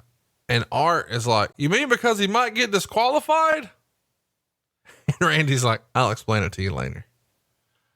Art Donovan was a fucking train wreck before the first bell rang, and it was the gift that keeps on giving. So it was. And so therefore, see, that's the unexpected added entertainment value that you got with this show. It was shitty. It was added entertainment value that no one expected. They thought, hey, Art Donovan, what the hell are we going to get? We don't know. And then they got it. They said, oh, fuck. What the hell? Hey, how much does this guy weigh? Hey, who's he? Guy looks like an accountant. It's like the IRS guy that just did my taxes. Yeah, he didn't even get it that far. But yeah. Yeah, it's something else, man. Next The up. gift kept on giving, just like herpes. What'd you think? Oh, that's a deep cut. The Mabel finish here. He's like turtle-like waiting on IRS to jump into position. Maybe he was just a tad slow. No chemistry in this one at all. You can't blame that on Rotunda, right? This is all on Mabel. This was a drizzling fucking shit. Yeah. It was so fucking bad. It was like honey dripping over molasses. I don't know what that means, but cool. Well, you ever drip honey and molasses together? No, It's very fucking slow and not a lot to it. Well, there is something to Owen, Hart, and Tatanka. It's the best match on the card up to this point. They're going to go 8 minutes and 18 seconds. We should mention that Tatanka at this point has lost a match. This isn't his first loss. Tatanka's going to go for a sunset flip. Hart isn't going to go over and just falls on him, hooks the legs, gets the pin. Really a pretty good match, but lots of near falls. And then the actual pin, sort of coming out of nowhere, was pretty good. 3.25 stars is what Meltzer gave it. Best match of the night so far, huh? Yeah, actually, the beautiful thing about this match, it was solid. They beat the shit out of each other. It looked real. And everything, well, looked real because it was real, but it was, they went out and come on, man. Look at what they had to follow. You're coming off of poor IRS and Mabel. And now you got Tatanka and Owen Hart. No one knows that he's going over tonight. No one knows that he's here to shine and, fucking steal something. And they went out there and they busted their ass. I thought it was a really good match. It's one of those that you can at least watch and go, okay, hey, shit, this is a good match. I like this. Next up, 1, 2, 3 Kid and Jeff Jarrett. They go about 4.5 minutes. 1, 2, 3 Kid gets the win with a small package. Meltzer would say it was all action, but far too short. The real story, though, comes afterwards. After the match, Jeff Jarrett is furious that he lost with a small package like this, especially to the underdog. 1, 2, 3 kid. And he gives him not one, not two, but three old school Memphis style pile drivers. And then three Jerry Lawler fist drops off the top rope that, maybe he should have let Jerry keep. 2 1/4 stars. He's attacking referees after the fact. This was fun for me to watch. First of all, because you really get a whole new appreciation for how long Jeff Jarrett wore this pseudo stripper gear that everybody makes fun of. And you can see how really uncomfortable 1, 2, 3 kid was with like fan interaction on his way to the crowd. He's not sure. Am I supposed to be the fiery baby face? Am I supposed to be smiling? I mean, he's really excited to be there, but it looks like he becomes himself once the bell rings and they are just off to the races. I enjoyed the match and I enjoyed the post match. But it was fun to see both of these guys as very young performers sort of finding their way. What'd you think? Well, first of all, I'd like to say something about Jeff Jarrett's gear. To me, it's still my favorite Jeff Jarrett gear that he's ever had because it was different. It looked good and it was different and made him stand out. Kid during this time, he was still kind of finding himself and getting out there and doing what he could do. But they had a good match, short, although it may be. And then afterwards, Jeff Jarrett went and spending my days working hard on the go, but the hands on the clock kept moving too slow, 'cause he couldn't wait to be alone with his baby that night. That's all I got, folks. Well, we're not mad at it. Next up, we've got our world title match, but first we've got a couple of promos, one from Shawn Michaels and, Kevin Nash, and then one from Bret Hart. And the promo with Shawn is sort of fun because he says something like, oh, and if I've got, some bad fortune were to befall upon Bret Hart and something awesome wasn't going to happen to him, that would just be terrible. So that's kind of fun. It's planting the seeds for, they had the Intercontinental rivalry and then the one main event of the Survivor Series. And of course we know that's going to continue. You can tell Kevin Nash not totally comfortable doing promos just yet. He says he has one word for Bret Hart, jackknife, and he's got the Intercontinental title on one shoulder. And after tonight, he'll have the world title on the other. And then we go to Bret Hart. And I even felt like Bret was a little uncomfortable doing his promo. He's doing his best and he's trying to be confident, but it almost, I don't know. Now that we've just recently seen so much of Bret's great stuff from 1997, he's still trying to figure it out here. And of course he's saying that since Shawn Michaels is going to be on the outside for Diesel, he's got somebody watching his back, but he won't give a hint. And of course we know it's going to be Jim Neidhart. They're going to go 22.5 minutes. This is probably the longest match Diesel has ever had. He works the match with a torn groin as well. And to think that this is the former Vinny Vegas and Oz, I don't know how you can say this is anything other than a good match. It got 3 3/4 stars. Diesel's going to give Bret Hart the jackknife power bomb. Neidhart's going to jump in the ring and attack him for the DQ. And that leaves the story open-ended since, quote, we don't know if Hart would have kicked out of the jackknife. And Neidhart then walks out to the dressing room, leaving Hart, who was then double teamed by Shawn Michaels and Diesel until the officials break them up. And Meltzer would say the announcers did a poor job of getting over the significance of Neidhart leaving and that we don't know if Hart could have kicked out of the jackknife, both of which appeared to be angles built upon for the future. What'd you think of the match? I mean, it's really a prime spot, a world title match for Diesel.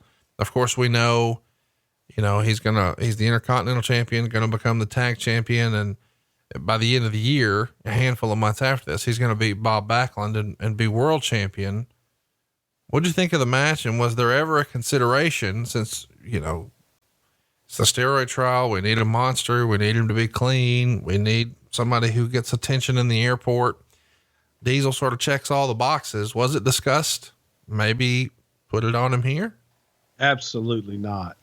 Here's the thing about this match, and this was pivotal in so many ways.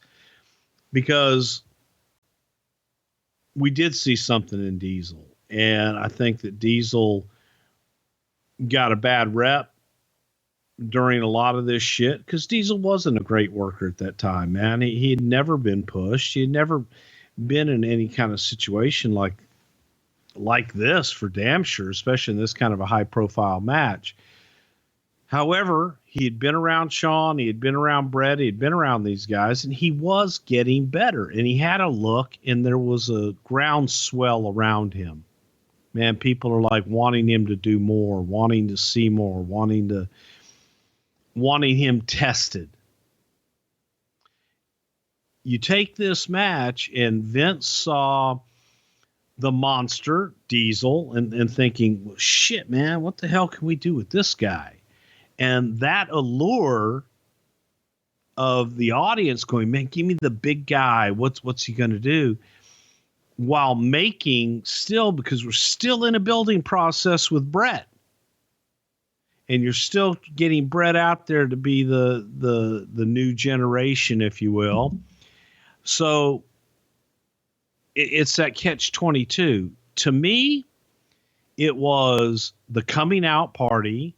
Maybe the Rumble before that was coming out party for Diesel, but this was Diesel's coming out party in a single encounter, in a spotlight. It was also, to me, that defining moment where you went, holy fuck, who can't Bret work with? And Bret was able to go out and put together a match with a 7-foot monster with a pulled groin, even without the pulled groin, limited in his skills at that point in his career, and make it all believable and have a hell of a match and make everybody involved in that match have an important role and carry it out to the best of their abilities. And I'm not, I'd say 90% of that goes to Bret, but a great deal of that goes to Diesel because he hung. He hung and he was able to go in there. And I love it when they say, oh, well, he looked blowed up or he looked out of place. He was supposed to look that way. That was the story of the match. This big bastard, he's never been tested to this limit. So when you hear the experts say, oh, he's blowed up, he can't go, that's a story.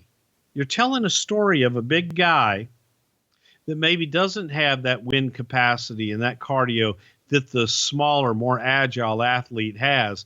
So that smaller, agile athlete's going to wear him down to do that. It's called the work, folks. And I think that both guys played to that so fucking well. And the way that Diesel was able to hang in, make it believable, Bret being the smaller guy, when you look at it on paper, go, Bret should be killed. But he was able to get through every single thing and made Diesel a bigger monster all along the way with everything that he did. And that, to me, was just, I enjoyed the hell out of the match. And I remember thinking, well, it's Bret, but I think if we could program Diesel with the right guys, that, man, they're going to believe in this big bastard because he's believable. He looks the part. And on that night, he proved that he could work the part too.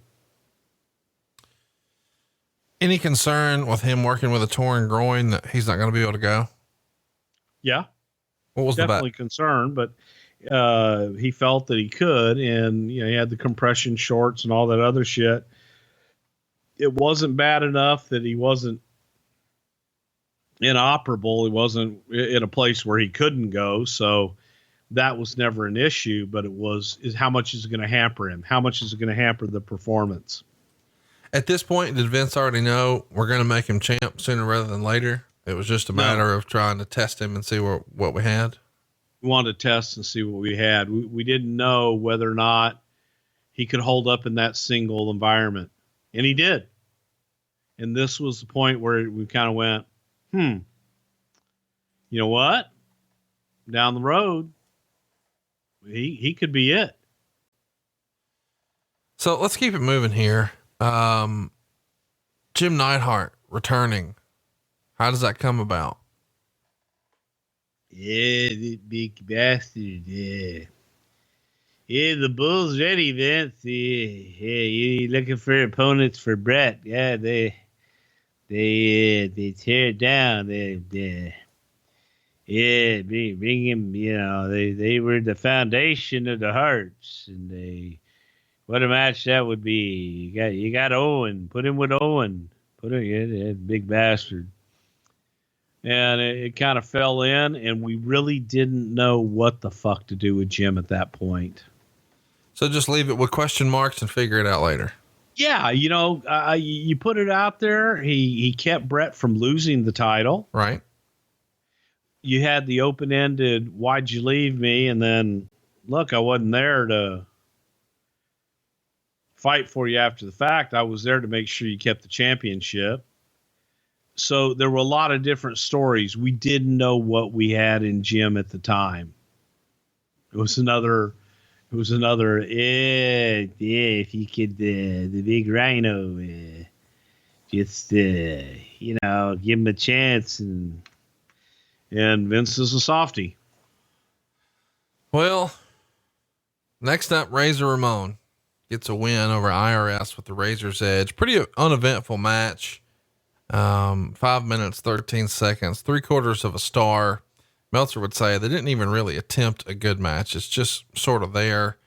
And it's really hard to follow a long world title match like what we just had. So it's probably a bad spot for any match. The match after that, though, is Owen Hart. You know what, though? I'm going to tell you something. You know why it was put there? Because we thought that if the Bret and Diesel match didn't deliver, this would. And it worked the opposite way. So are you adjusting times on the fly? Oh, I always adjust the times on the fly. Yeah. So my question is, like, and I know you don't remember because you probably don't have your book in front of you, but originally was Diesel Bret slotted for 10 minutes? Because, and I know some people are hearing that saying, well, what the fuck does it matter? Well, Diesel has never been in these deep waters before. Vince isn't here. We've got a lot of tournament matches going on. And oh, by the way, the guy who's unproven in this match also has a torn groin. So yeah. So in my head, you probably send Bret out there and say something like, and I'm freestyling, feel it out. If it's going well, do the whole deal. But, if he's hurting and it's a cluster, just go home. I got backup. Yeah. Is that basically the pitch? Yes. And because we didn't know. And I knew that if it stunk the joint out, I did have confidence that Razor and IRS could go out and pick it back up. And here's what sucks. The match after Razor Ramon IRS is probably one of those matches that has the time cut because Owen Hart and 1-2-3 Kid only gets 3 minutes and 37 seconds. Owen wins with a sharpshooter. Meltzer would say, while this was far and away the best 3 minutes and 37 seconds of the show, from a storyline standpoint, this match made no sense. First off, the business of a babyface being injured earlier in the card, teasing he can't come back, then miraculously coming back, has been done to death over the last year on WWF pay-per-view shows, to the point that the unexpected has become the very expected. Second, after taking such a horrendous beating from Jarrett, Kid didn't even sell the idea that he was injured, as he did every hot spot he could fit into 3 minutes and 37 seconds in this match. If the angle was going to be ignored later in the show, why do it? Third of all, if they're going to work a hot competitive match and use this match as the showpiece of the new generation theme, which they attempted to do, why limit it to just 3 minutes and 37 seconds when they could have had a classic if they were given more time? It's not like this show was loaded with great wrestlers and potential great matches that some good matches had to be shortchanged on time. Let's face it, when it was over, this was really a 3-man card of Owen, Bret, and Kid. He loved the match, but he felt like it was way too short. And I do recommend that everybody go watch it. It's only 3 minutes and 37 seconds, but it's probably one of the better matches you'll see this week. 3.25 stars. And he says, this was about as good of a short match as you'll ever see. What'd you think? And what do you think of his criticisms? Well, his criticisms are fucked up because he doesn't know the story we were telling. And the match was great. It was excellent. They had tremendous chemistry. But the idea was to get to the Owen Hart Razor match later on in the night. And well, hang on now. If you've got Jeff Jarrett delivering 3 pile drivers and then Kid doesn't sell it, Kid should have sold it. okay. Yeah, Kid definitely should have sold it. And that would have helped it a whole hell of a lot more. But instead they went out and just did their shit and had a great match. And it was a great match. Story-wise, not exactly the right story at the time, because where we were getting to was Owen going through Kid quickly to give Owen a little bit of rest to get to the Razor match later on, where Owen finally comes victorious and becomes King of Hearts. Let's get to the tag match here. It's the Headshrinkers retaining the tag titles over Yokozuna and Crush. And what a fucking hodgepodge tag team that feels like. They go 9 minutes and 31 seconds, and Lex Luger's distraction causes Crush to get pinned in a finish that Ray Charles could see coming. That according to the Wrestling Observer. And he also says Donovan came out with another line of the year here when he saw Yokozuna for the first time. Gorilla, that man's legs are as big as most men's thighs, which is kind of fun. So the payback is Luger lost his match because Crush distracted him in the tournament here. So now Luger is repaying that by distracting Crush from his chance to win the tag titles. 1.5 stars, sort of there for me on this one. What'd you think? It was there for you. Well, I mean, listen, we had to watch it. It was fucking painful, man. It's just, and I know you're going to get mad when I say this, but these guys got 9 minutes and 31 seconds and Kid and Owen get 3:37. What the fuck? Flip flop it. Okay. Well, no, because the idea behind the Kid match was for it to be short for Owen. And this one was 6 minutes and 31 seconds of entrances, just getting fucking Yokozuna to the ring. This was horrible. This was just drizzling fucking shits. Oh, it's great too. Let me run through the list again. So you've got Crush, Yokozuna, and the Headshrinkers, and the crowd starts chanting USA. Yeah. So I guess they're cheering for the Headshrink because they're not cheering for Yokozuna. I don't know. When Yoko and Crush come out, Art says something like, "Oh, how much does this guy weigh? Awazuna? Is this Awazuna?" And then later he's talking about the Headshrinkers. Who are these guys? These guys from the Pacific Islands or what? And then when Lex Luger, one of the biggest stars on the entire promotion, who was figured in main events for the last year, comes out in his red, white, and blue pants, Art says, "Who's the fellow with the American flag?" Is Vince dying 1,000 deaths? I mean, he's fresh off neck surgery. He's got federal charges. People are suing him out the ass. He's laid up. The show's not lit for shit. And this fucking guy. At this point in the show,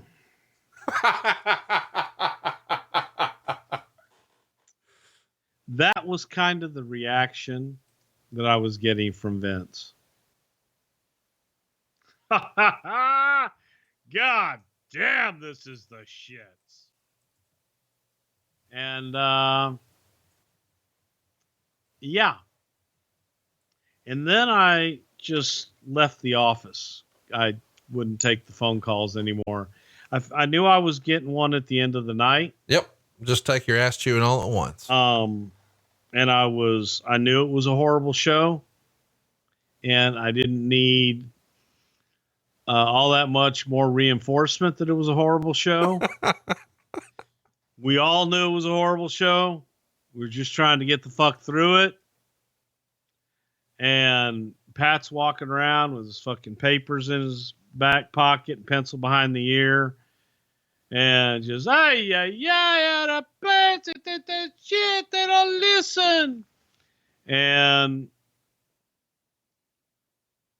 yeah, I'm serious at this point. This was, I think, the last time that I spoke to Vince until the end of the night where, I said, man, I've got to go. And, you know, the last two matches I've got to focus on. And he just laughed. I hope it's better than what it's been. God damn. Hey, and what'd you think of Yoko and Crush as a tag team?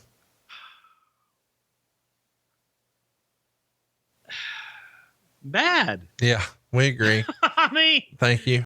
it just was fucking bad. Headshrinkers, big managed by Captain Lou. How's that pairing come to be? Okay. Yeah, I think that was a Vince rib on me because Albano would come to TVs and shit.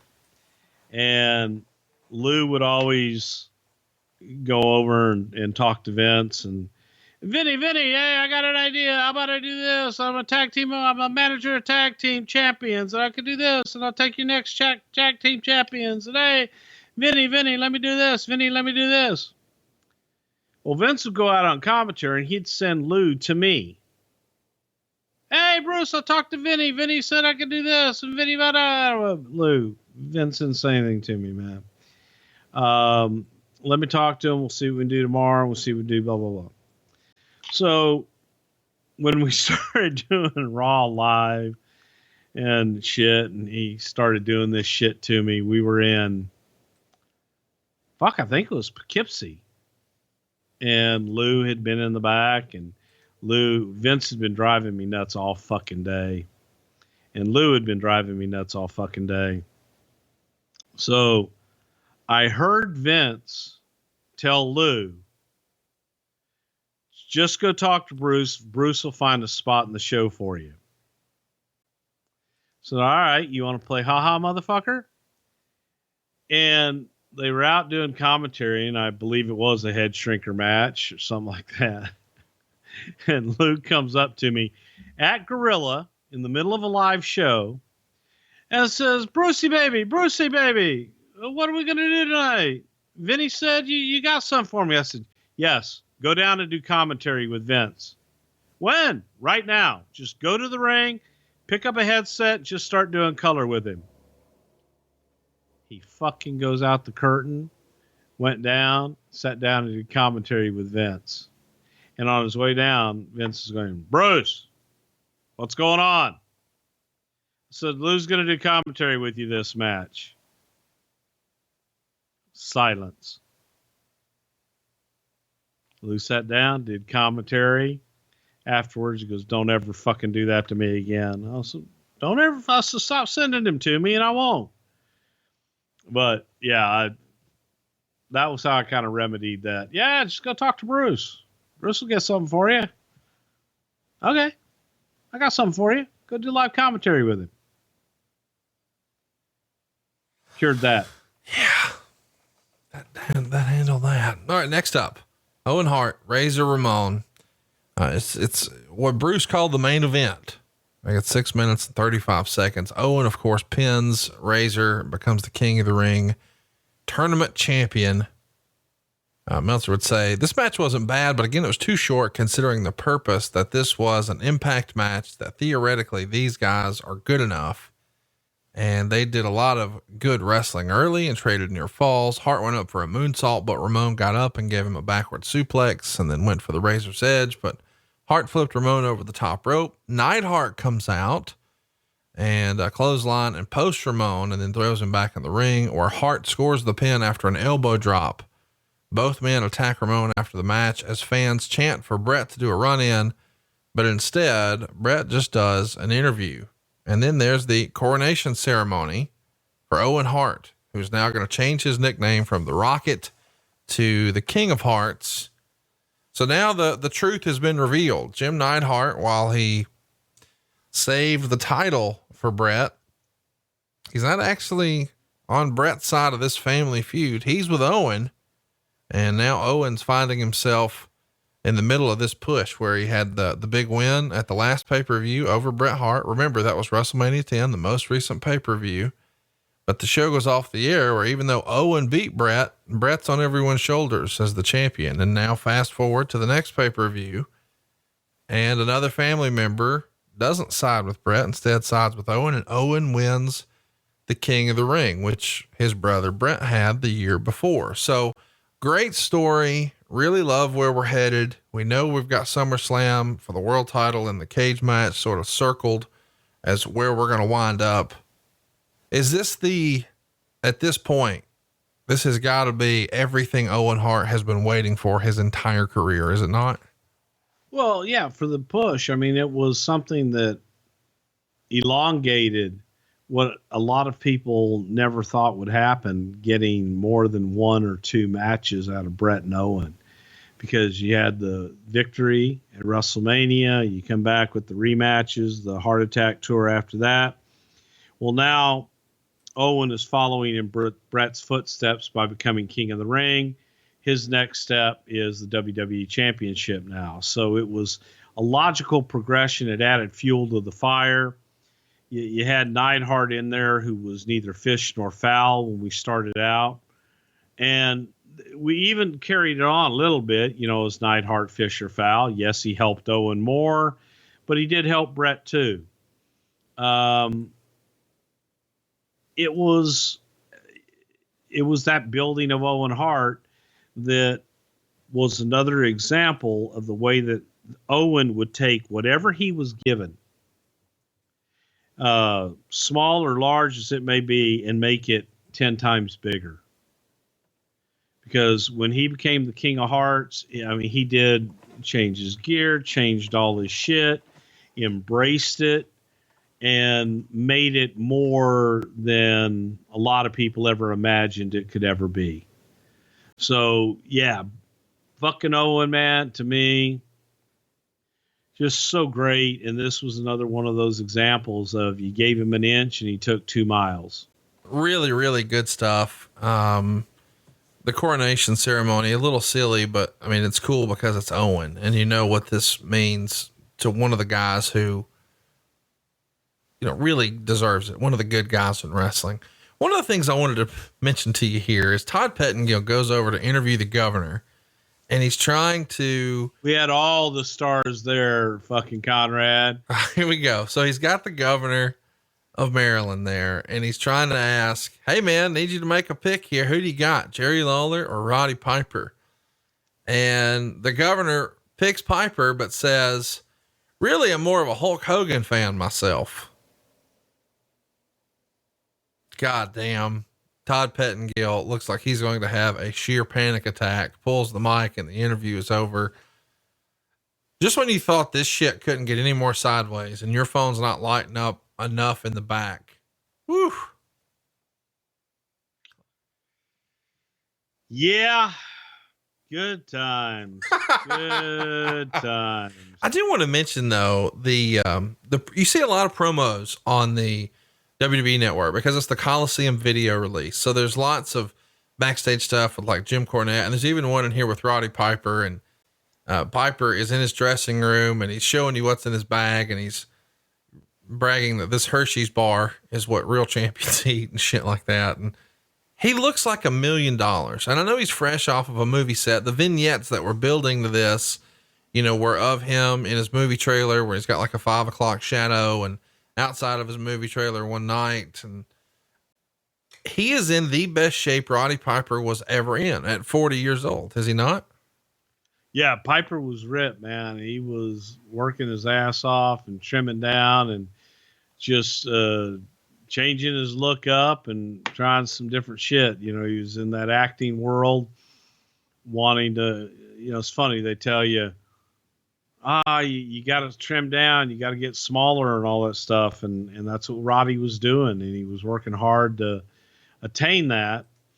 It just, I don't know that it was his best look because he looked skinny. Well, I just mean in terms of good. He looks more like an athlete here than ever before. I mean, he was in phenomenal shape here. Not as muscular. I'm not saying that, not as swole as they like to say, but certainly, as lean as you've ever seen him. And the storyline here is you guys happen to cross a Roddy Piper impersonator.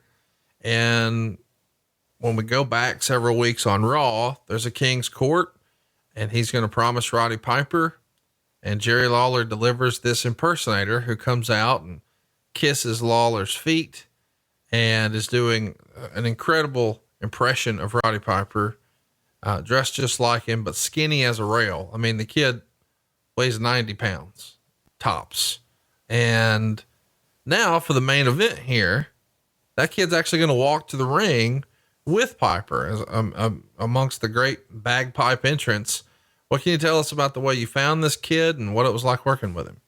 Man, he had sent in some tape. I believe he sent in the tape to Piper, and Lawler saw it and said, "Oh God, this would be great." Lawler used him for his stuff. And then we thought, the great swerve at the end is Lawler thinks he has this kid in his corner to get under the skin of Roddy Piper, because Roddy really wasn't fond of Piper impersonators. So it was just that little swerve, bring the guy in, let him be in Roddy's corner, give him a little bit of a spotlight. He did a good Piper impersonation, and it was a lot of fun, and Roddy embraced it, and we were just trying to add anything that we could to this match. We didn't have Roddy to make a lot of the dates leading up to this match, so you couldn't get that physical interaction between Piper and Lawler. It was all verbal, and we thought if there were ever any two guys that could talk people into a house, it's Roddy Piper and Jerry Lawler. But he really gave a shit enough to want to see it, unfortunately. And Roddy he was sending us these tapes that he was shooting himself with his little camcorder, and they would be 20 minutes long. And you'd have to edit them down to get a promo out of them. So it was a challenging promotion at best. And I had kind of stuck my neck out on the line with Roddy and really wanted to do something with him. This was his, door back in at the time after we'd done the WrestleMania thing. And I still got, some more matches left in me and so on and so forth. And it's Roddy Piper. Come on. Did everything I could. Meltzer would say mainly Lawler kept chasing the kid and Piper kept stopping him. After below par brawling and little wrestling came the ref bump. Lawler pulled out a foreign object and hit Piper and tried to pin him with his feet on the ropes, but the kid threw Lawler's feet off the ropes. Lawler goes after the kid. Piper gets him from behind with a sloppy bridging back suplex.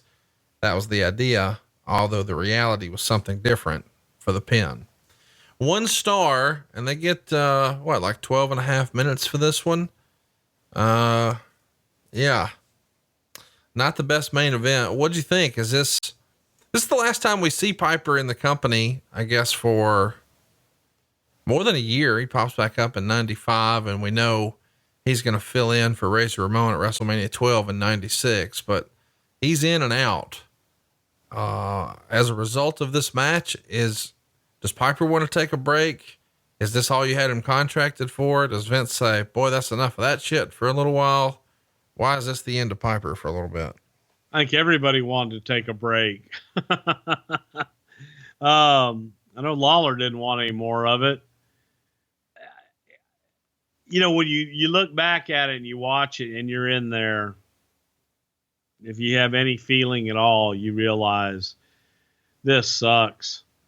This is not working. They did not have chemistry in the ring. Unfortunately, I don't even know they really had good chemistry on the microphone, because Lawler needs that pause. Lawler needs that moment for that comeback, and Roddy doesn't always give that to you. And Roddy's comebacks are too quick sometimes, and then he leaves you nowhere to go. Lawler will feed you. give you some place to go. But he needs a second. I just think their timing on everything didn't work. And it was a failed experiment. It didn't get over. And when it was over, we were thankful it was over. Vince laughed his ass off. And I don't think that he thought it was one of the best shows we ever had. Thank Pat and I for running it and doing everything we could. And, you know, after the show, you can then go back. During the show is not the time to express your frustrations or to say, okay, I had this to deal with or I had that to deal with. It doesn't matter. It doesn't matter what the fuck you had to deal with it. Deal with it. It's your job. So I wasn't going to sit there and say, well, Vince, sorry, I've been in a room with Hot Rod for a fucking hour and I didn't get to do that. No, sir. All I got to say is, nope, didn't get to do that. Fucked up. Sorry.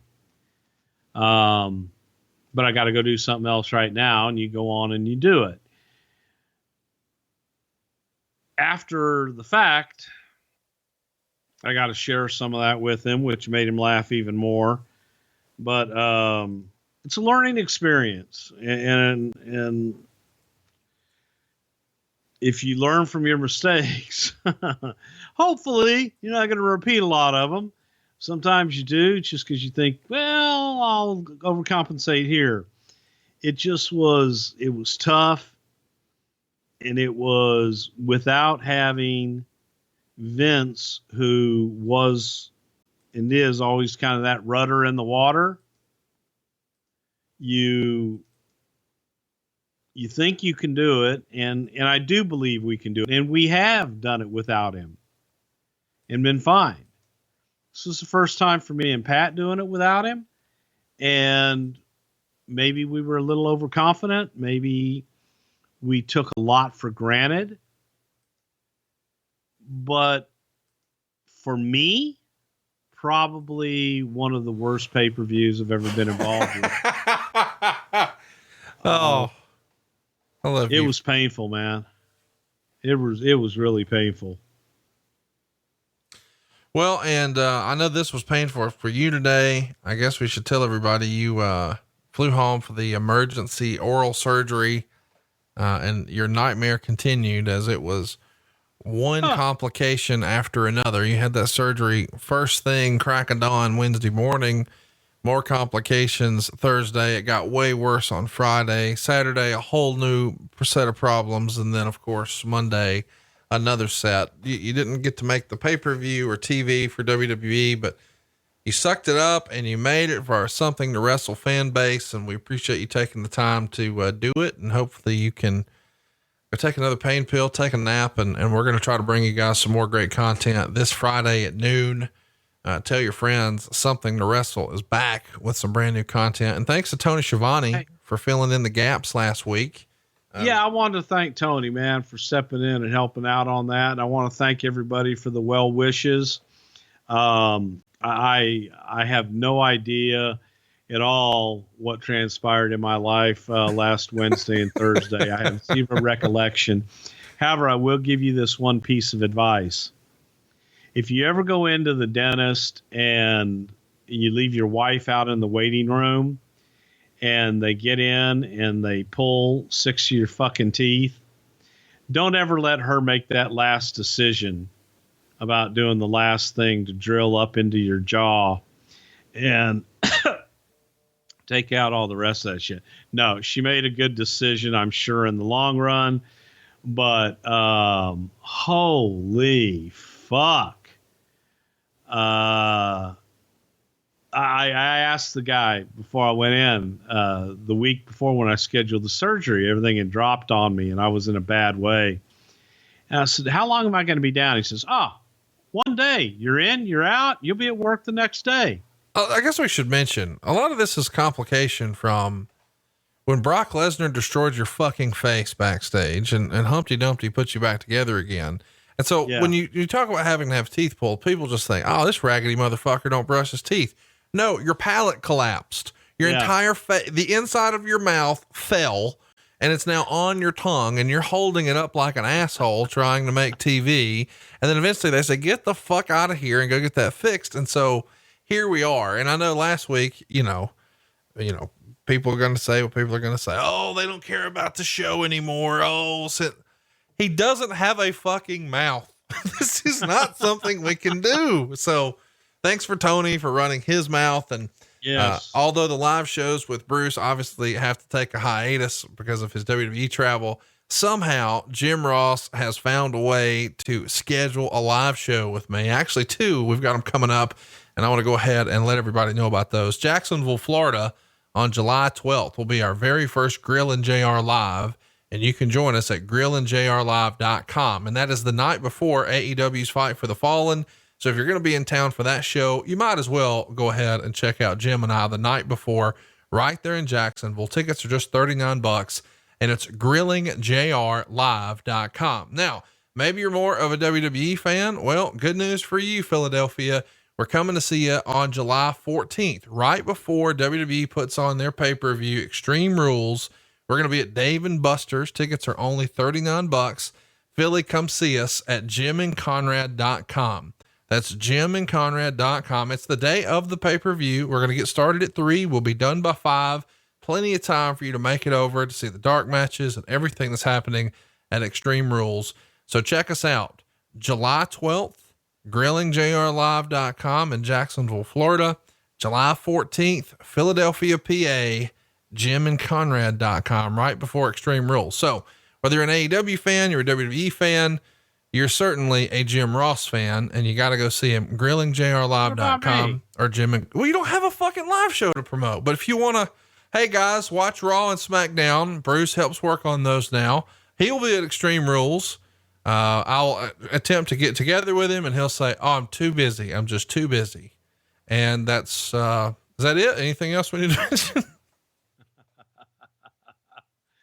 Lots of stuff coming down the pike. We're going to have some fun, and I'm just happy. I'm happy to talk to you again, Conrad. It feels like about fucking 18 years since we've got to just sit down and bullshit and talk. And this was nice because all we got to do is sit down and bullshit and talk. And I like that. Bullshitting and talking is what our friendship is based upon, and our friendship and relationship with the audience. So thank you guys for bullshitting and talking with us this week. And I know we dropped this on you, with really no advance warning, sort of out of the blue, but this is what we promised last Friday. We couldn't deliver it. So we delivered it to you today, and we did it ad free with the exception of me plugging Jim Ross at the end. So stay tuned. Oh, we got to go back in and drop in some ads. We don't, Bruce. We're done. That's it. That's the end of the show. And we appreciate you guys' support here. Follow us on social media. I am at Hey, it's Conrad. He is at Bruce Prichard. Our show is at Prichard Show. And Bruce, it's the end of the show. You know what to do. Shaka Khan.